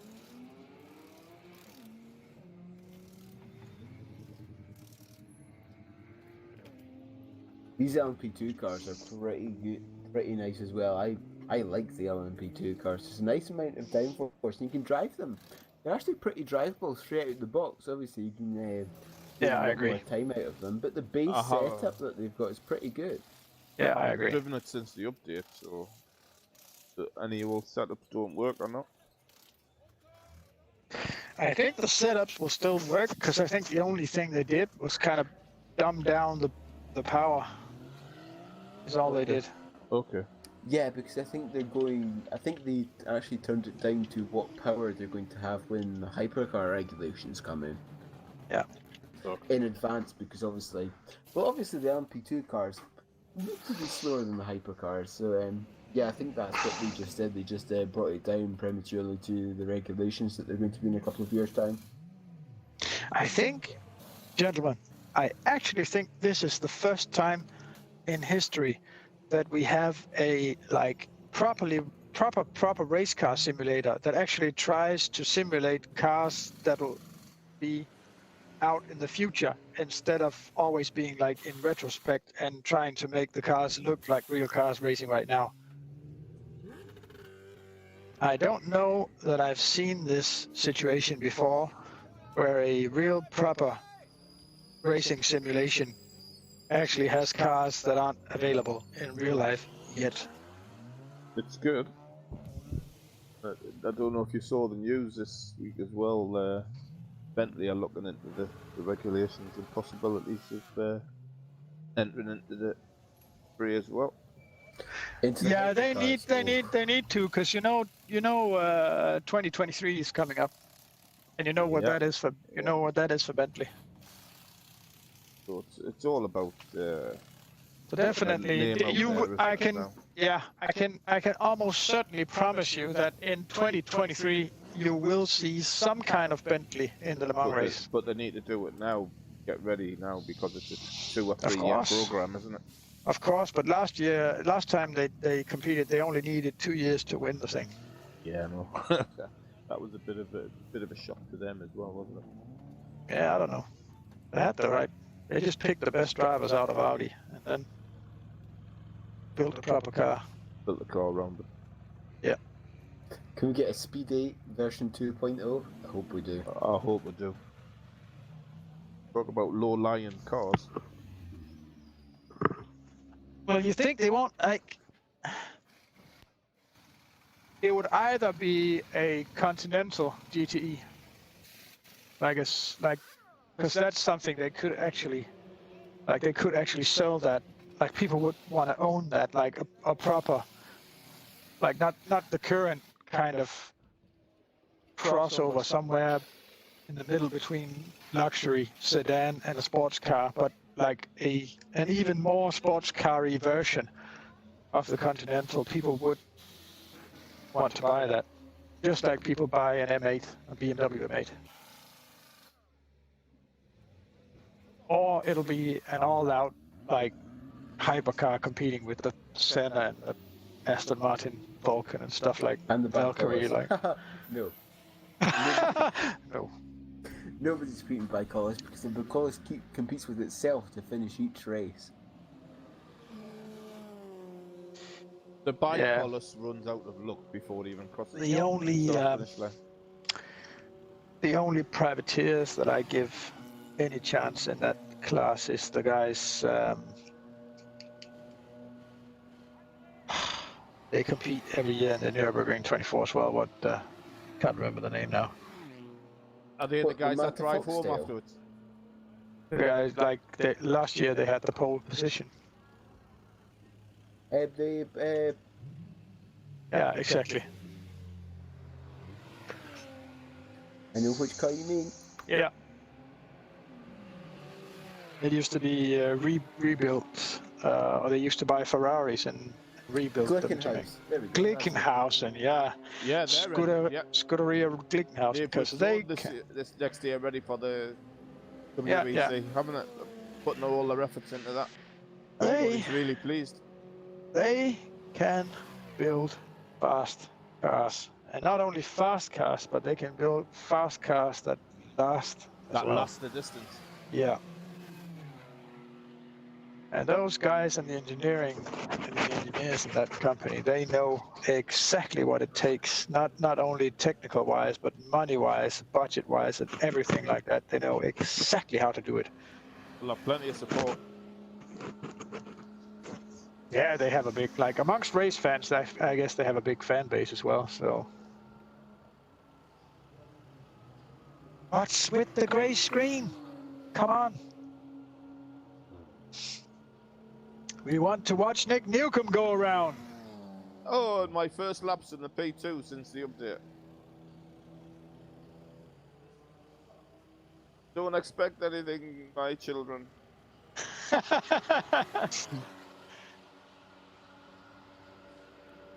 Oh yeah, you're from the days of WWW as well. I'm gonna keep teasing John with that now for This is weeks. heavy. This feels like admins waiting until you get into the corner and drop a load of weight on. I can take the admin access now and give you like 100 kilos. Oh no, you want to brake from a sand corner? Plus 255. Yeah, exactly. In the braking zone, just have the Bye-bye. message queued, and then press enter. Just prepare to hit him with the weight bomb. Yeah. You want to go around the Porsche cars? No, you don't. What happened? It looked like he hit the braking zone perfectly, and yet the car just continued. Yeah, continued round. It looked like a tire blew. It looked like a tire blew. Yeah. No tire blankets, is there? We'll be sitting here making up. Oh, bit of lively wiggling with the rear end there. That was a one-man Zumba class for cars. If you know what. No, that doesn't work.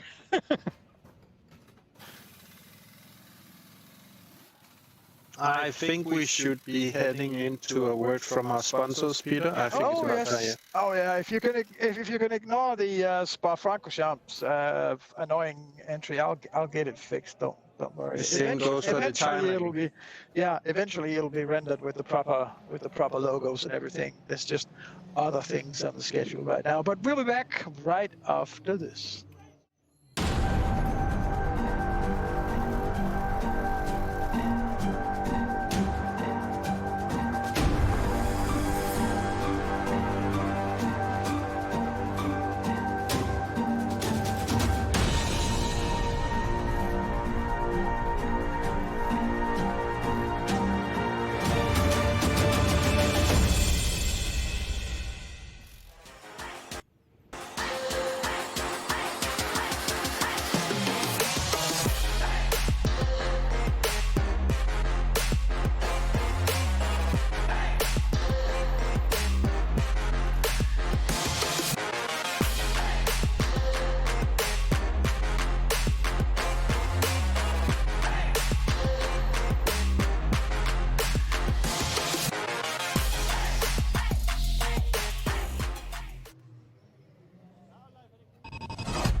communication. It started out as a conversation between two people, but as time went by and people's needs became greater, they developed more ways to communicate.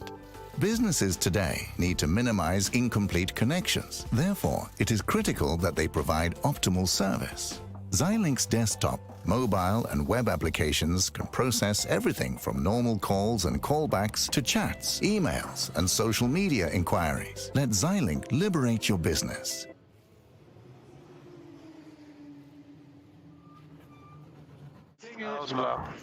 The thing is, with the retro setup we got going on here, it actually looks pretty cool.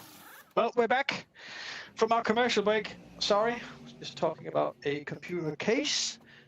And I've gone invisible again, as you can probably not see or whatever. Back over at the production machine, looking at some details. I think that's Carl Løkkegaard who's writing in the chat that the GTEs have found some speed again. Yes, I believe they have. I believe there's been some kind of small adjustment between the GT3s and the GTEs. I haven't seen the game download any GTE files though, so it might still just be an illusion, but 354.5, and it might just be because we don't have any of the really fast. Yeah, we do. We've got Mads Kjeldsen on here as well. He's done a 354.8 in a GT3 car. So I think the main reason right now is that not very many of the really fast GT3 cars have put up any good lap times yet. Certainly from what we're seeing here, it doesn't take like 0.3 seconds is what Mads Kjeldsen is off Mikael Petersen in the BMW M8. So like 0.3 of a second is more down to luck than anything else.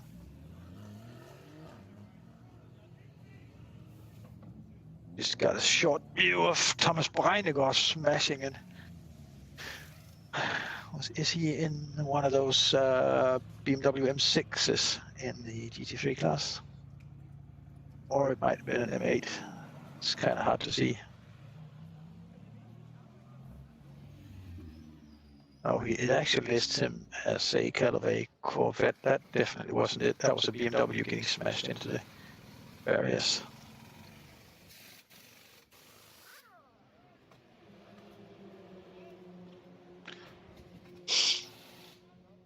This Burrow guy in the Aurica 07 is going extremely fast.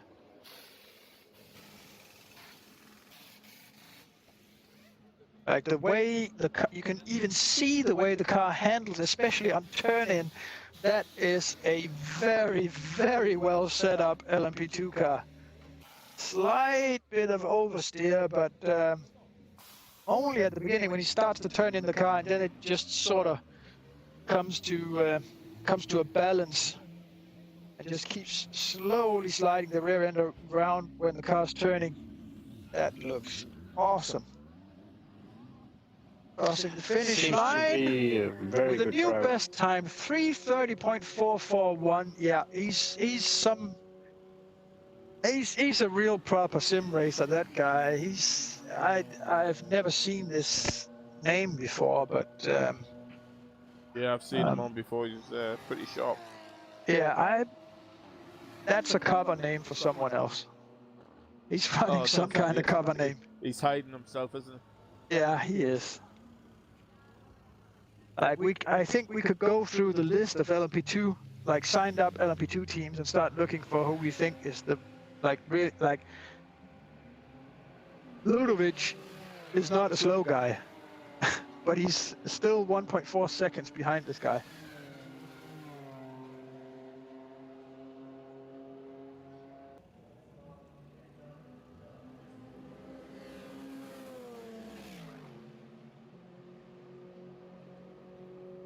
And where do you fit into this picture, Nick? I'm just doing some adjustments to the setup because it's like a at the minute. And once this looks a little better than it has been.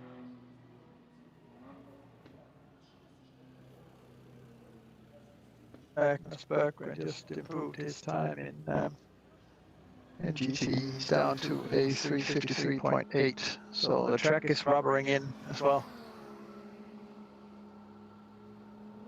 And then he crashed out. Typical of curse. yeah, but it's typical of practice sessions. Like you get a good time, and then you want to see if you can just pile a little bit more on while it's practice.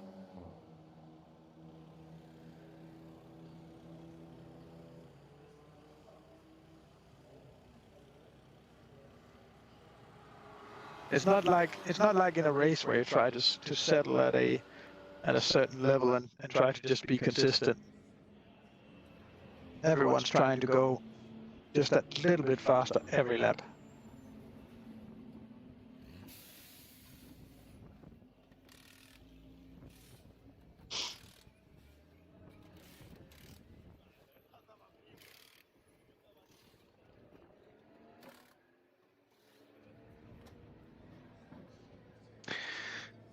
Ludovic trying to catch up, didn't do so well, must have had a cut track or something because he didn't even get a lap time on his last lap.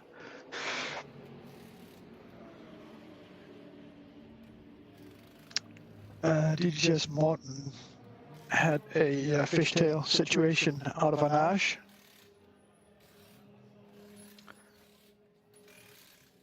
We just saw that in the background.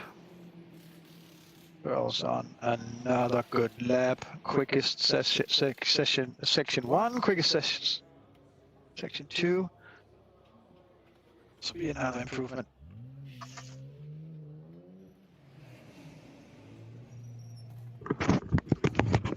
He is just so sharp on the lines. But the car, I think, is still looking a little bit unsettled. Yeah, there we go. 3:30.146, new fastest lap of this session in the LP2 class.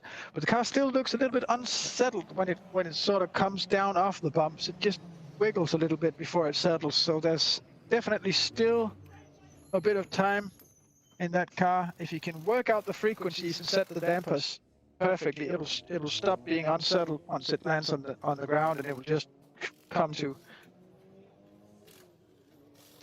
a perfect contact on all four wheels.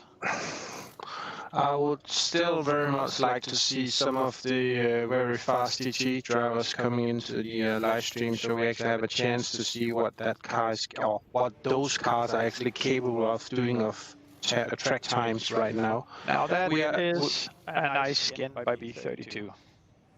And we're down to a 3:53.8 now in GT. This is Cora Holmer driving this one. 32 Racing.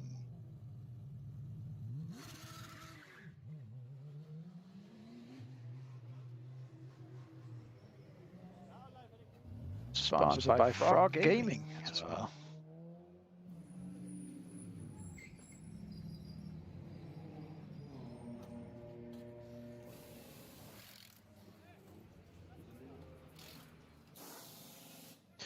Very interesting,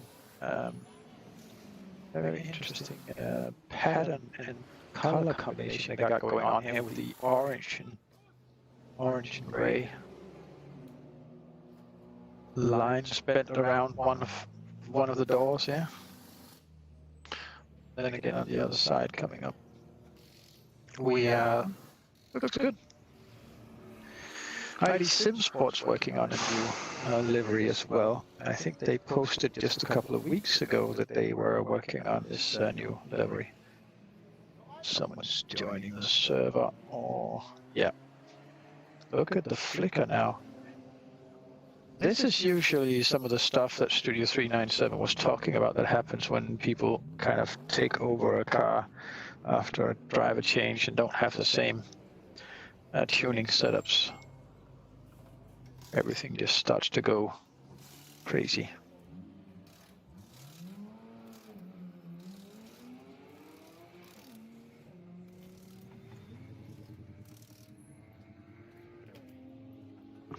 Yeah, it seems that Studio 397 had quite a few issues with the dedicated server versions for hosting all the different races. There's still issues with the latest 1.1.15 right now, and I'm hearing rumors about different leagues trying to revert to the old 1.1.2 version because of instability issues and stuff like that, but I still need some confirmation on that. Yeah, they're trying to fix bugs in the core code of the game. So that's certainly always risky. You really like changing the basis of netcode and what files get sent forth and back and how they do it and how the timing is of all that is just it's always dangerous. Like even the slightest little change could just like trigger an entire snowball effect. Yeah, and then you might need to change quite a lot, actually, more than you would actually like to. Yeah, for like back in my youth when I was just done with my education, I used to do a little bit of online game development with a couple of my friends. We used to run this sort of fantasy football simulation, and I remember from that like how little it took to create like you want to create like training algorithms and stuff like that for players on a fantasy football team. Like how little it takes to just give someone the opportunity to exploit a completely unfair advantage, and how you need to just make sure that everything is 100% balanced. Whew. Yeah, we are some 20 minutes away from the stream actually closes down. It's turning close to 11 o'clock. So if there's anybody out there who wants to answer some questions before we are going offline tonight, it will be the best time about now, because we're also going to have the last commercial break as well. So please do not hesitate to ask any questions in the live stream. Bill's jumped into a GTE. You're going back. You didn't like the LMP2? When I've seen him on the server, he's been in a GTE. Ah, okay.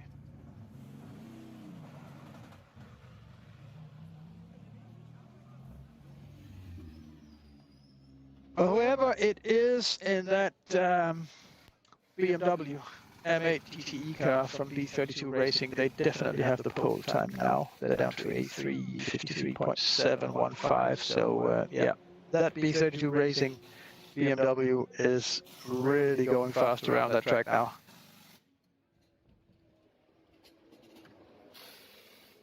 Teammate of mine did a 52. Berggren is.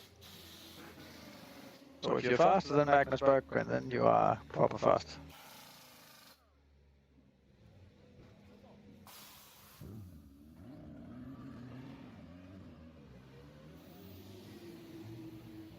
Someone in the chat asking if Cobra is driving. I have a hard time even reading that question. I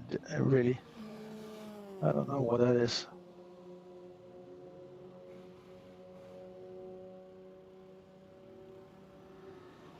I'm sure that guy. Like I'm pretty sure there's a good Fortnite stream on somewhere that's better for you. So.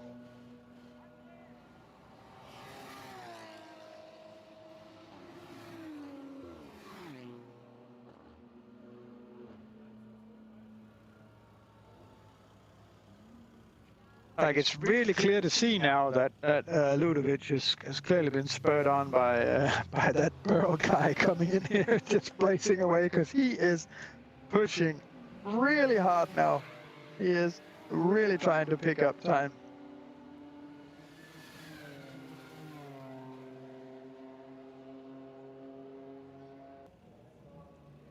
Weirdly enough, he did break a little bit too early for Mulsanne corner. Car almost stopped a bit at the apex.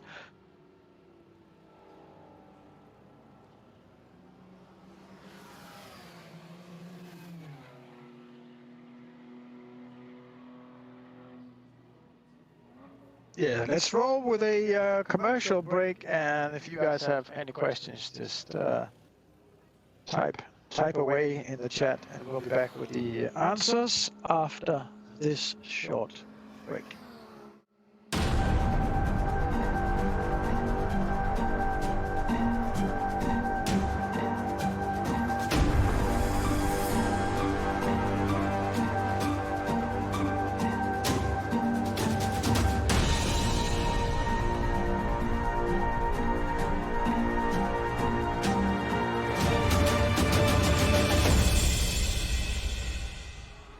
Communication. It started out as a conversation between two people, but as time went by and people's needs became greater, they developed more ways to communicate.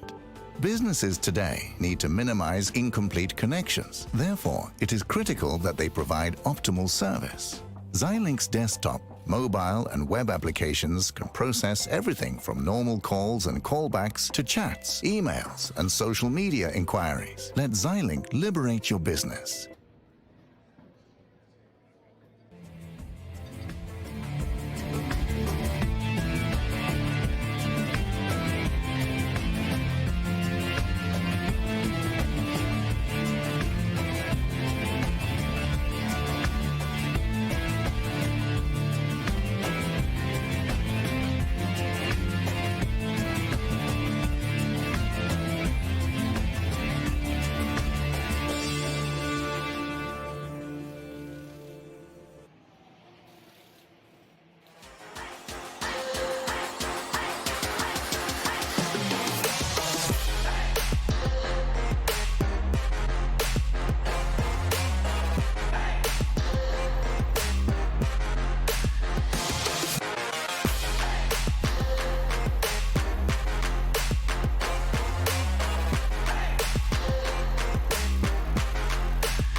And we're back at the Le Mans track with one of, or the second fastest GTE car on screen right now. It's Magnus Berggren. Or did he set a faster lap while we were away? I must go and check. As during the commercial break, John left us as well. He'll be back next Friday.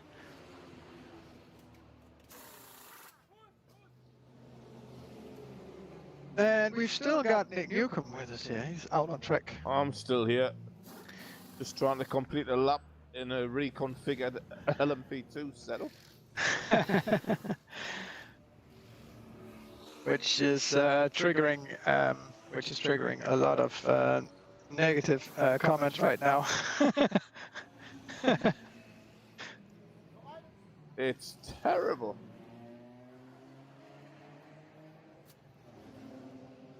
Guys in the GTE class are really trying to, they really all want to be the guy with the fastest time on the board as well. So yeah, we just had all of them crash out and go back to the pits. I don't think they were even the tree. Yeah, they weren't even near each other on track, but like inside the same 20 seconds or something like that, they all went and pressed the old escape button and went back to the pits.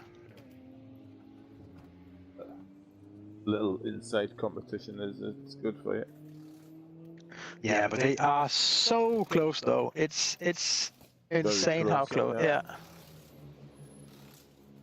3 cars all inside the same second. So.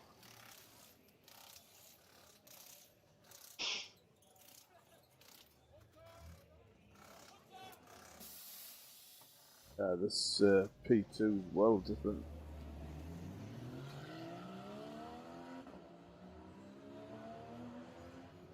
Yeah, well, I can tell you, you're 4 seconds off the pace right now. Oh yeah, I lost a bit. I'm pleased with that time just for the first time lap, to be honest. Yeah. GT3s, we've got a couple of we did have a couple of 54 lap times, 354 lap times at the top of the field. Then it's 356, 56, 57, 58, 58. And then the second B32 racing car is a bit off pace right now with a 401.7. And there's a third B32 racing car on the server right now with a 403.035, which is, yeah. They still need to put in a bit of practice. The fastest I've done is a 56. I haven't done a 55, which I've seen before. Just, I'm a bit off 55. Yeah. And on that note, Nick, there's a couple of comments here in the chat concerning the hatred for the BOP on the LMP2. Yeah, they made it slower. Totally They made it slower, all right, but then again they had to in order to make it like fit in the field with the new hypercar. So.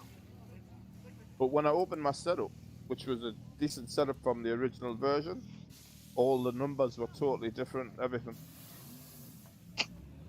So it's a case of restarting again. Yeah, they must have opened up some kind of new settings then. Yep, the numbers, the profile was completely different within the setup. I could just jump in it, and original times I wasn't like the fastest, but I could stay on track and I could really enjoy it. But with this new version, it's really difficult. Yeah. And I think that only happens when they kind of change the starting points. Yeah, so it's a case of trying to find it and go from there. For the different settings. And, well, I don't. There's a question here: how many spectators we are expecting this year? We have no idea, none at all. Spectators is the actual physical spectators is not our game, is not our responsibility. That's actually the handball club, Viborg HK. They are completely responsible for that. But what I can tell you is that usually when they have this kind of like exhibitions and stuff like that, they have somewhere between 3,500 and 5,000 spectators each day. So that was the reason why it was like the spectator number of tickets was initially set at 10,000, because that was actually the maximum of what they thought they could like draw in.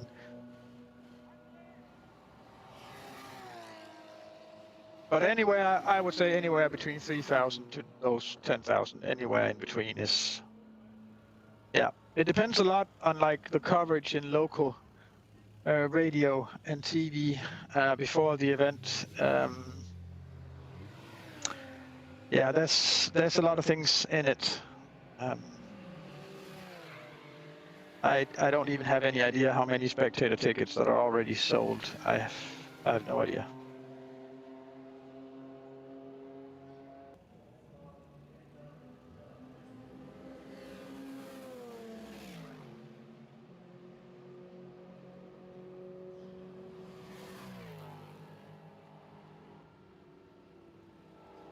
No, your name. No, you don't get the tickets. Your name is written down, and then you have Then you've got a free pass for I don't have right now how many spectators it is, but it's all been recorded.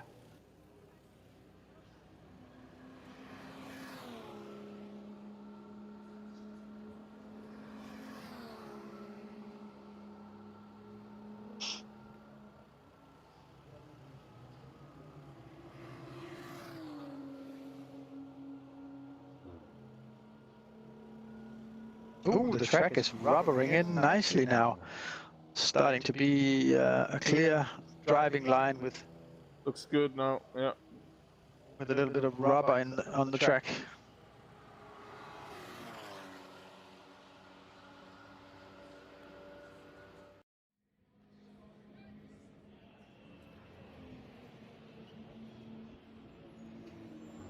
No, I think we agreed with Vibor HK that us buying the tickets and then mailing the tickets to someone else was actually kind of, yeah, that was kind of a difficult, longer way to do it. It would be easier for them just to write down the name of the people and the number of tickets. That, of course, means that you have to arrive at the arena together with your spectators, or they have to contact you so that we can confirm that those people are actually the people or amount of people that you are allowed to let into the arena. But still, it's easier than buying things and emailing forth and back. Oh, bit of a situation here with a Corvette that certainly wasn't using his rearview mirrors and didn't see the LMP2 car coming up from behind.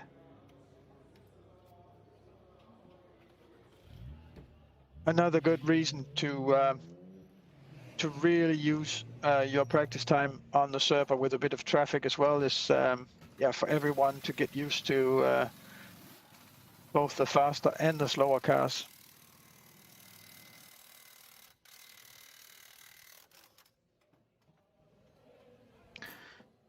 I've said it plenty of times before, but I can easily repeat.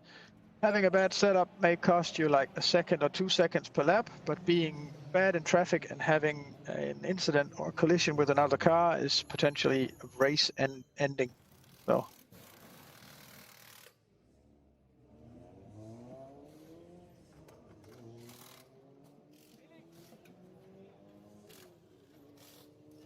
For a 24-hour race, my opinion is that good traffic skills is very, very high on the priority list, higher than having the perfect setup.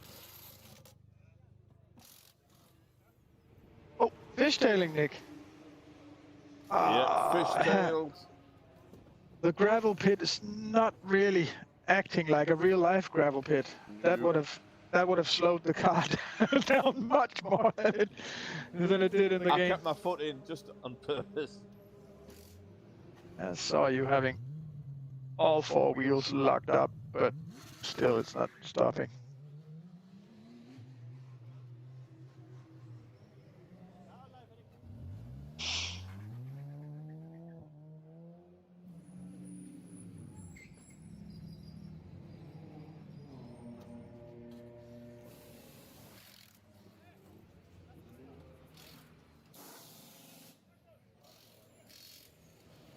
It was coming together as well until then.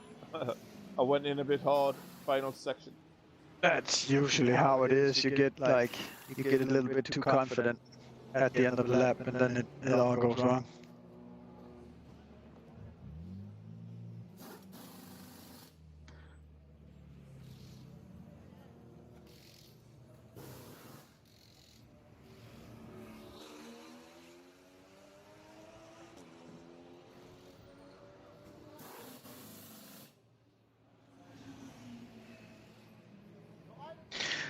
Well, can you believe it, Nick? Until this evening, until now, we've had people watch 3,373 minutes of us and cars going fast around the track.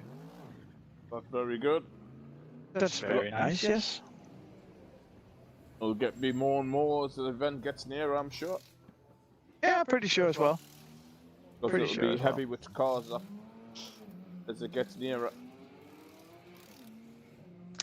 Yeah, and then there's still all the then there's still all the sandbagging teams that don't really want to show their pace. So. Which happened even at the event, didn't it, last year? Yeah. They don't want to practice with other guys. Nothing came out until qualifying.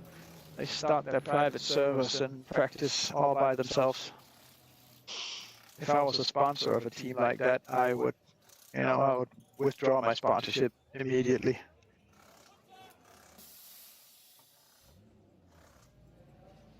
So I was paying for eyeballs on the cars and getting action, and what I got was a team practicing on their own server.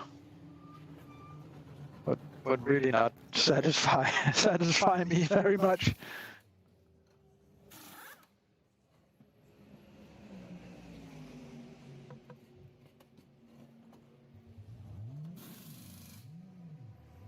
Yeah, I can definitely feel the sort of like the lack of acceleration and everything out of this car. Yeah, that would be the main thing that they changed, wouldn't it?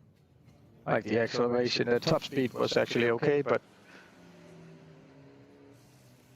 to make the hypercar have a real advantage, the hypercar needs to be a lot faster in the acceleration zones.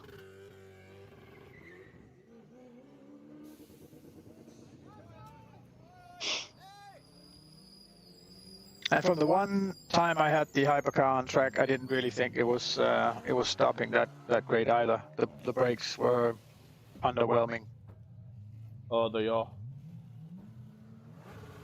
It felt like you couldn't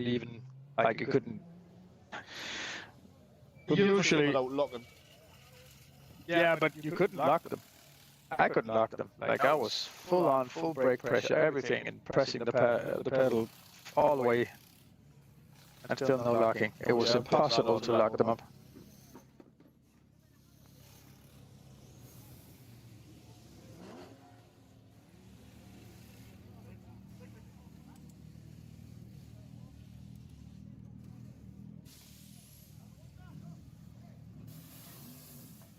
This is a better lap.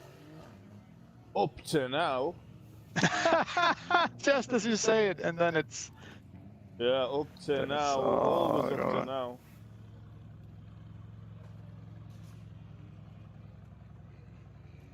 There's traffic in front of me. Oh, no. Yeah, you'll get good timing. You'll get it out of the snow. Did he crash? Oh, no, he's right there. No, you get in the braking zone. Let's hope he sees you.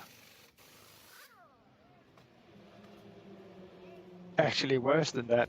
Yeah, it's clear now how much slower the LMP2 car has become, because the top speed of this is really bad now.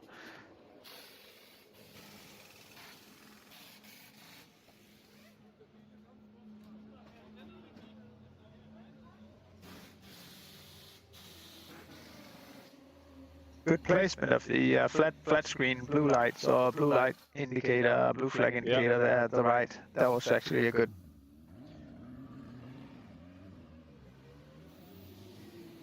Very nice.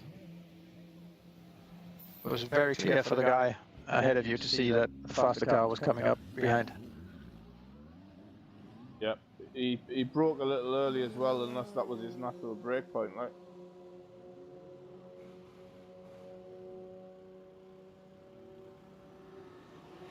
But I got through safely.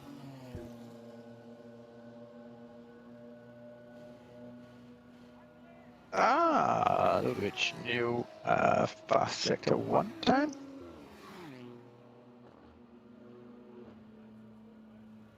Yeah, personal best sector 1.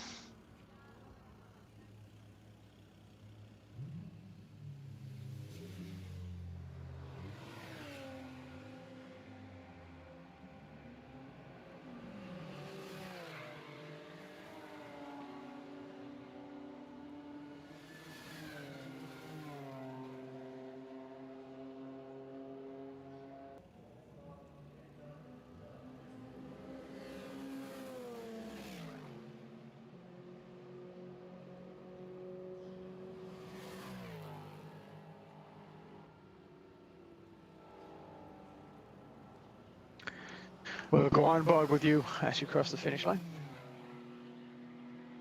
just to put on a bit of pressure.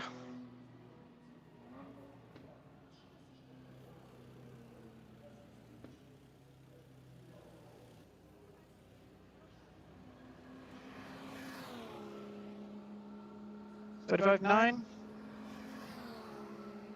There's still a bit to go, Nick. Uh-huh. But there's not for this evening's live stream, as it's 4 minutes past 11 right now. So, yeah, from me, Neil, John, and Nick as well, goodbye, and thanks for watching. We'll be back with more practice and more on-track shenanigans next Friday. So, see you all by then. And I'll leave you with a short commercial break here from our sponsors. Thanks for joining, Nick. We'll see you. No problem.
Communication. It started out as a conversation between two people, but as time went by and people's needs became greater, they developed more ways to communicate.